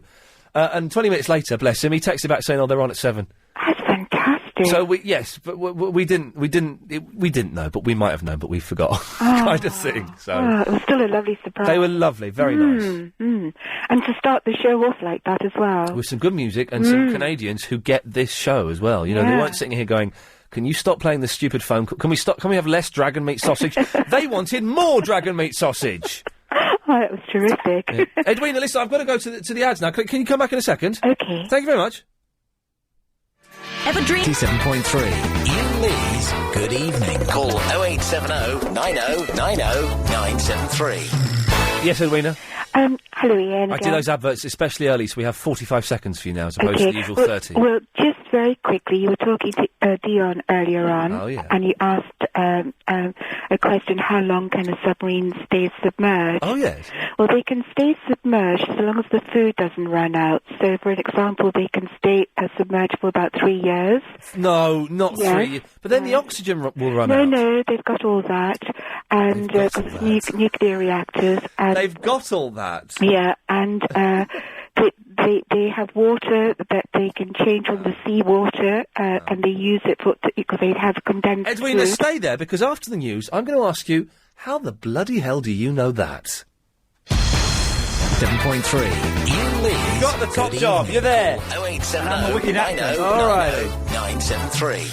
My dad used to be head of props at BBC years ago, when Doctor Who was in its peak with Tom Baker years. So when I was a kid, we had a Dalek in our lock-up garage on our council estate for a weekend. He said, I've got something to show you. We went round to the garage, and rubbish estate on the Britwell estate. Opened it up, and there's a Dalek in there. And so I was like 5. No, probably older than that.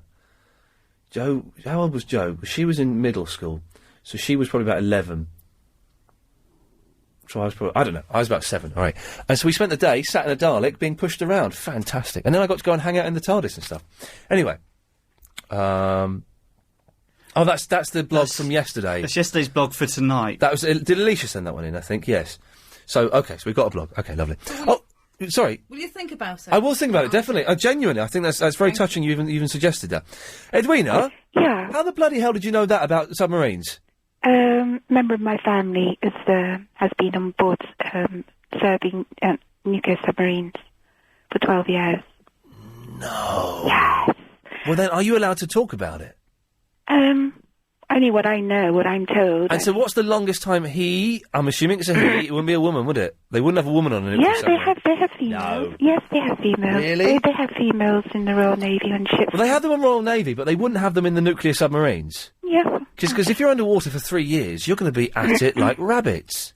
Well, they have oxygen generators that okay. And that make you and horny. they have absorbers or something for the the absorbers. Yeah, that's what I'm worried about. And the water, because they have food, that's condensed food, so they can mix it with water. God. So the water, they use seawater, which changes into drinking. They can change into drinking water. I'm not up on the technical details. It's just superficial information. Wouldn't you go insane if you were underwater for 3 years, though? Well, literally insane. I've been on board. Hang on a minute, you're starting to sound like Dion now. Be careful. No. Down at the submarine museum. Oh yeah. They've got an old type submarine, and I've been on board one of those. I mean, these are sort of it's an early date submarine, and when I went on board, I thought, my God. I would get claustrophobia. because even in the kitchen, which they call the galley, I think. I mean, when you think all the meals they got to dish out, and breakfast, lunch, dinner, whatever, and they can, they have cinemas, films and whatever, and go under sea. How many people are on one submarine? I've got no idea today. Okay. I've got no idea. How long did your relative stay underwater for in one go? I think it was 6 months. Oh man, alive. Yeah. Where are the submarines located? What, the British submarines? Yeah, the British nuclear submarines. Where are they? I don't know. I'm not privy to that All right, I was just checking to see if that worked. Okay. Edwina, thank you very much. That's very interesting. Okay, take care. Thank you. Bye-bye. 0870 90 90 973. It's Iain Lee's Good Evening. Good evening. We had guests tonight. We don't normally. We only get people in that we really like, and I really like the Bare Naked Ladies. And, I think you might do as well. We're here till 10, Mondays to Fridays, 7 till 10. And Sunday evenings, I'm in on this Sunday as well, which is a rarity for me, 10 till 1. And then Clive Ball comes on at 10. I'm just kind of filling in case people don't know. Just in case, Mushfiq, there are new people listening. Hey, man, how's it going? Yeah, okay. Just in case there are new people listening. First time called what? What? What? Just in case there are new people listening. Okay. I'm filling them in. Okay, cool. Were you not paying any attention to what I was saying? Yeah, I was just confused. Well, confused by what? Confused by the fact I said something and then you said something that was completely unconnected? Kinda, yeah. Okay, well, carry on then. Good lad. Good evening. Good evening. Come on in, sing with me. What? Have you been smoking that marijuana? Chicken to China, the Chinese chicken. You have a drumstick and your brain stops ticking. Watch the next Files when the lights on. I done the maze on. I hope the smoker man's in this one. Harrison for the finger country. Do you remember that song? Bare Naked Ladies, yes. Very good song. I've got a couple. I've got a couple of gaps in my collection of Bare Naked Ladies albums. I'm going to go and buy some. Iain, you watch Dragon's Den, don't you? Oh, I love Dragon's Den. Did you watch last week's one where the two invited those guys with a standby thing that all 5 dragons supported them? Oh yeah, I thought that was a cop out. They were just doing it 'cause it's environmentally friendly and were just showing off a little bit. Yeah, but you've got to admit, those guys must be pretty happy getting 5 dragons back in their business. It's pretty cool. Well, of course they are, because it means they're sorted now. They'll get so much publicity as a result of it that it's going to do... I can't remember what it was. Oh, it was the standby button, wasn't it, on TVs, yeah. Yeah. The reggae sauce there. Oh, have you tried that reggae sauce? No, I haven't. It's rough. Is it? In my opinion, it's not to my taste. I've got a new name for it, but I can't say it on the radio because it's 3 swear words. I said, Chris, I had some, and hang on a second. Put some reggae sauce on your lips. I had some, and I sent Chris a text saying, reggae sauce, it should be called effing S. Because it wasn't to my taste, but it's doing exceptionally well, and that's great news. Is it really hot? No, it wasn't. Oh. I'm not. I'm not that familiar with jerk food and that kind of cooking, and I was thinking it'd be more like sort of sweet chili sauce, and it wasn't. It was fruity. It's kind of like daddy sauce, I think, or brown sauce. Not brown sauce. HP. HP used to do a fruity sauce that my sister used to like, and I used to hate it as a kid, and she'd have it all over her dinner, and it stank. And it was like that. Doesn't sound too very, very nice, does it? Well, it wasn't my cup of tea, but as I say, it's doing excellently well. And he's recorded the song as well, so... Yeah, for charity. Yes, we'll have to get a copy of that. We'll download it for free. Get him in the studio, mate. No. We had him on the phone once, that's good enough for me. Oh, that's okay then. Yeah. I was going to ask, because these dragons, they have to do these presentations, and I have to do a presentation on Monday for a fellowship. I was wondering, do you have any tips? Have you ever given a presentation ever? Yeah, loads. Have you? Yeah, of course I have. And do you have any tips? No, just do it. It's fine. But I get really nervous when I don't know, I just get really nervous when speaking in public for some weird reason. Something comes over me. Well, does it? Well, that would ruin anyone's stroke. Just, any tips? No, just, take a few deep... It's the cliche stuff. Take a few deep breaths. Uh-huh. If you're really nervous... I mean, the best way to make a presentation is to look people in the eye, but that's really hard to do. Mm-hmm. So, maybe start by not... No, Sonic, just go in there, just look someone in the eye and say, right, this is it, and just think, I'm only doing this for 10, 20 minutes, however long it is. Once that's over, I'll feel really nervous and really, shaky afterwards. But while I'm doing this, I'm going to feel confident, what I'm saying is correct, I know what I'm saying is right, just go and do it. Okay, thank you very much for your advice. It's not great advice, is it? But it'll be fine. Just go in thinking you're the bee's knees, and that everything you say is fantastic, and say, I'll allow myself to feel cack afterwards, but until then, I'm just going to enjoy it. For some reason, my knee goes a bit jelly for some reason. Oh, you get the shaky leg, do you? Yeah. Yeah, I get the shaky leg when I phone up radio stations. What? You're a I know. presenter. Isn't that the weird thing? When I did all that Ghostbusters 2 stuff, and when I phoned up other radio stations in recent times, and this radio station, I get the shaky leg, I get a really nervous stomach, and I can feel my on certain occasions, I can feel my heart beating throughout my whole body. That's kind of ironic, isn't it? Is it ironic? No. Is it strange? Yes. It is. It is weird, isn't it? Because I do this for a living. But I don't like telephones anyway. I get very uncomfortable around telephones and having to make and receive phone calls. You a big Danny Baker fan? Yeah, big Danny Baker fan. He's You great. watched The Apprentice, that one? No, I didn't. Oh, didn't you? No, I didn't know he was going to be on it. Was it good? He cacked it up for the boys, really. Why? Because he didn't price the food very well. He priced it really cheaply, and that lost them a lot of money. Oh, dear. And then Piers Morgan got sacked. But did Danny Baker get sacked? How did that work? No, it was just one sacking. Okay. The boys' team lost, and now the boys' team, Alistair Campbell chose Piers Morgan and Danny Baker and himself to go up for the chop, and then Alan Sugar said, Piers Morgan, you're fired. And then Alistair Campbell turns around and goes, again, to Piers Morgan, which was a bit of a... Okay, we're getting a little bit Radio 4 here, Mushfik, so I'm going cool. cut you off. 0870 9090973. Irene. Hello, Ian, my love. Hello, my darling. Are you menopausal? Are you in the male menopause? I felt so sorry for that poor man, the way you were shouting at him. Which man was that, my love? You know, the fireman who jumped in the water. I didn't shout at the fireman who jumped in the water. No, you were shouting at the caller. Because he was talking nonsense? No. He was talking nonsense and he wasn't listening? No. Yes. What happened? Oh, God. He was going past the water and he saw this woman in distress. Right. Irene, no, he didn't. This didn't happen. Right. A man does not get told off for saving a woman's life. That doesn't happen. You know what happened, why he got told off? Because all this PC nonsense, he didn't have a safety bar or something. Irene, shut up. You're talking. No. You are talking absolute. This was said on the radio this morning. It was on Nick Ferrari's show. He probably got it from a newspaper. It's nonsense, Irene. It didn't happen. And saying it's all this PC nonsense is just a rubbish cliche that means nothing. PC doesn't exist.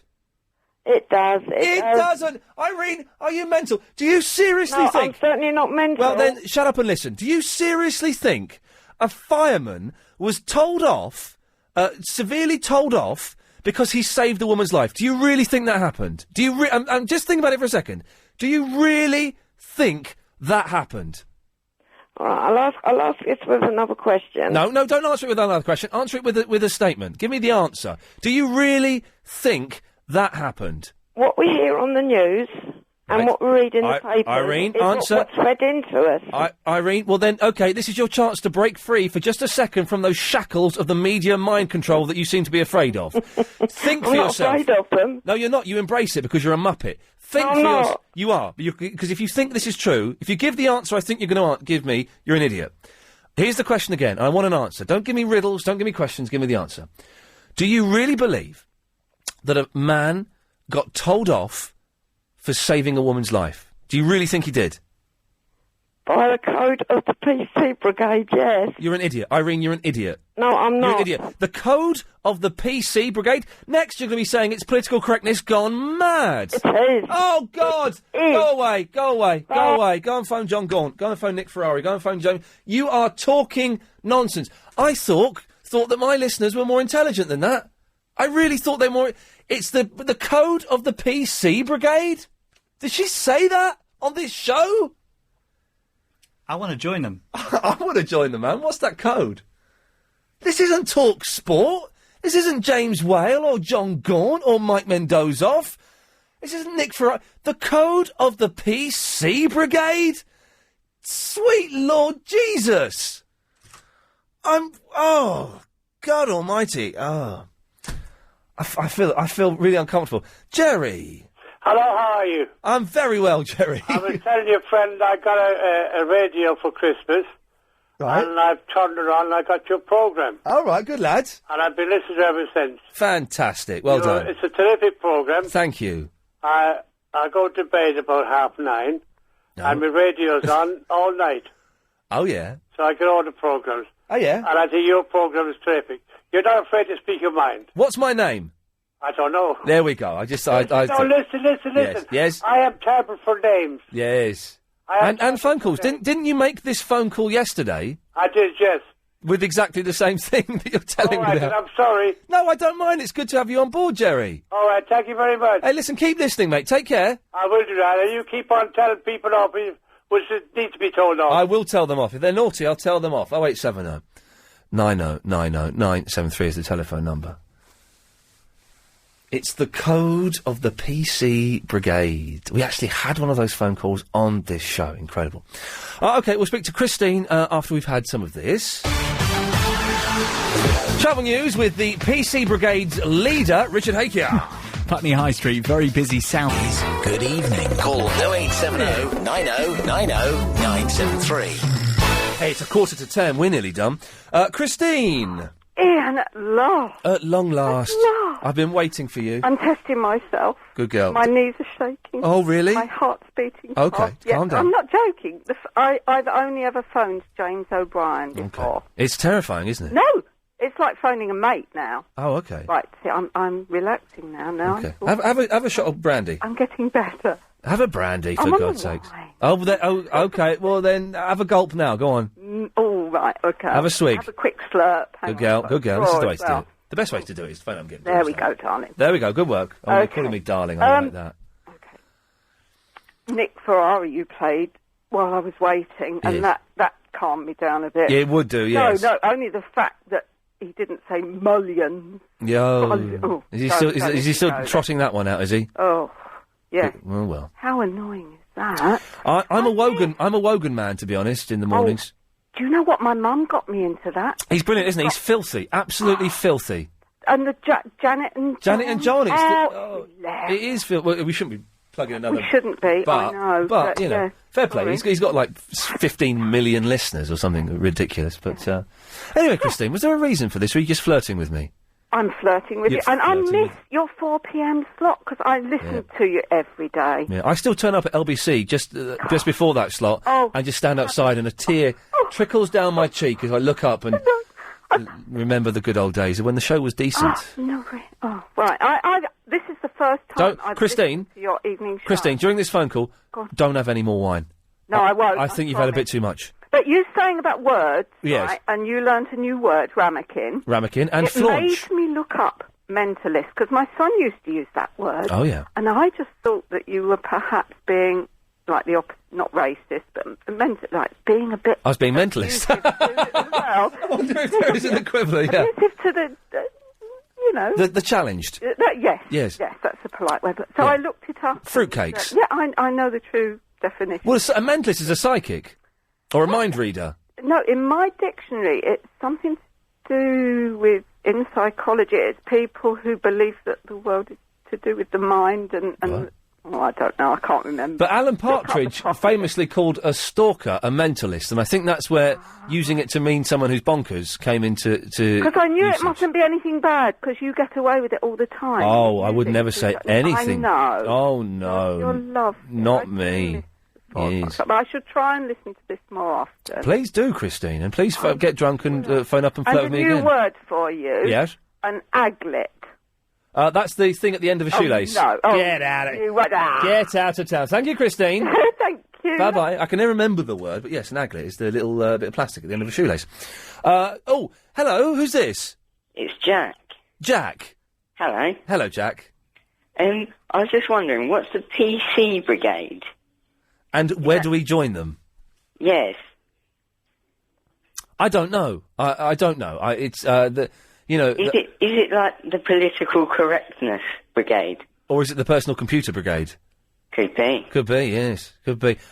It doesn't exist, and it's all a load of nonsense, and PC doesn't really exist, but people who do lazy, lame, fat, backsided radio shows need to perpetuate the myth of political correctness so that they can trot out their same tired old cliches. Yes. I saw a thing on the internet, or my dad saw a thing on the internet. Oh, yeah. I saw a great thing on the internet the other night. A word that they've added to the Oxford Dictionary. Yeah. Called muckjob. Okay. And it's actually a word now. And the definition is lame job with rubbish pay and rubbish work. Okay. And it's actually a legal word now. Wow, fantastic. And it's in the Oxford Dictionary. Well, that's the beauty of the language, Jack, is that it just keeps on evolving. Yes. Yes. Well, thanks for that, Jack. Oh. It's nearly the end now, so we're almost there. Forrester. Hello, Ian. Hello, Forrester. First time caller. Well done, you. Yeah, well, I started listening to you, I think last month evening, and it was quite good, so I just started listening again. And thank you. So, right now, what I'm talking about, I just want to talk about, what do people think? What do people think of what? About, the slave abolition, the slave trade. Is it right now? What I think about it, that thing is, I think they are promoting, racism, yeah? Who are promoting racism? If they talk about racism and showing pictures on TV, like how what happened, yeah. People who are talking about racism are promoting. People who are talking about slavery are promoting racism. Yeah. Do you realise how stupid that sounds? Why? No. Why is talking about racism? Bearing in mind it's 200 years since the abolition of the slave trade, not slavery itself, but the abolition of slave trade, which is why people are talking about it. Why do you think that's racist to do that? No, I'm not saying it's racist, but I'm saying they're promoting racism. Why? Because if they show the pictures. Why is that? Why is that? Is this guy for real? Is this guy really this stupid? Why do you... You are very stupid. Why is showing pictures...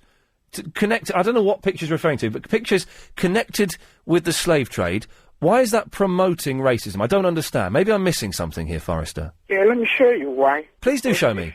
Let me show you. Because show me. Right now, in our youth, yeah? Yes. If you show me, like, I'm a teenager, yeah?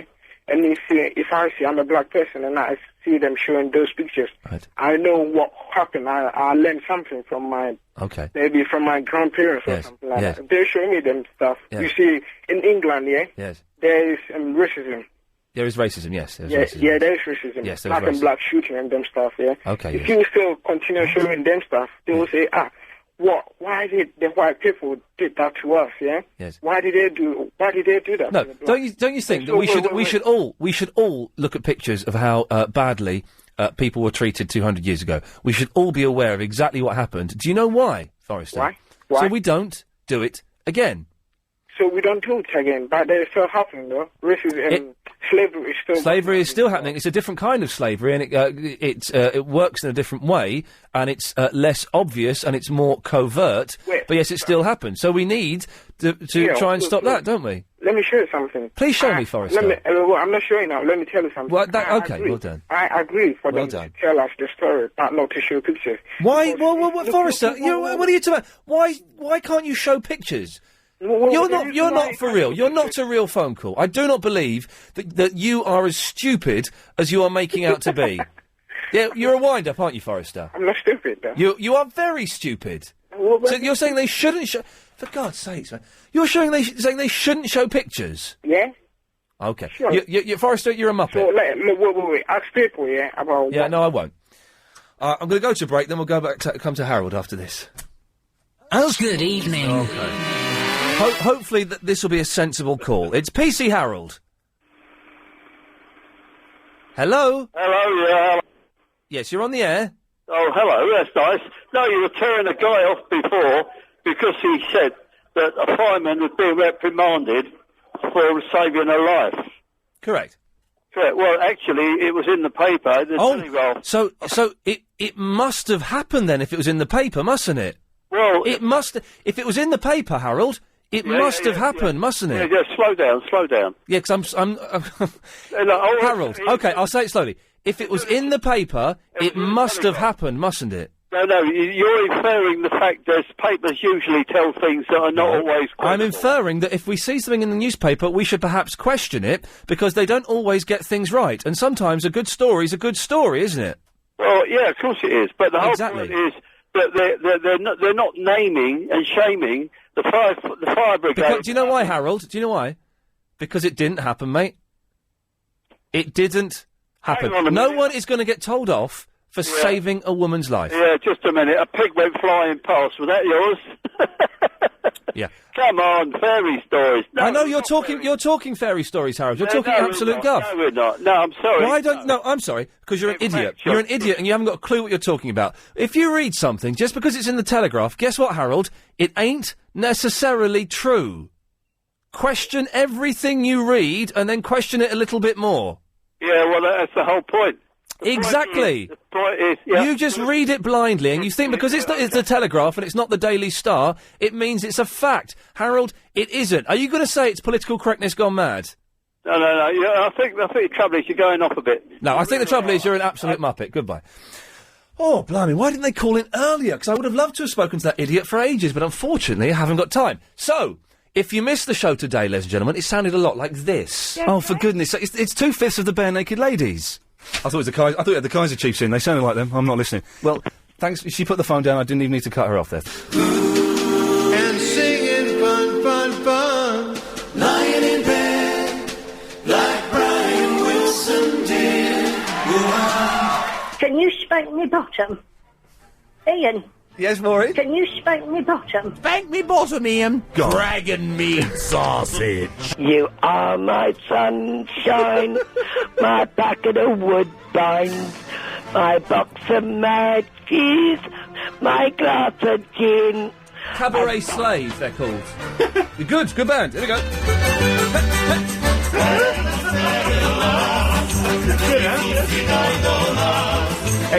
See you later. There we go, you see? All I've got is... I couldn't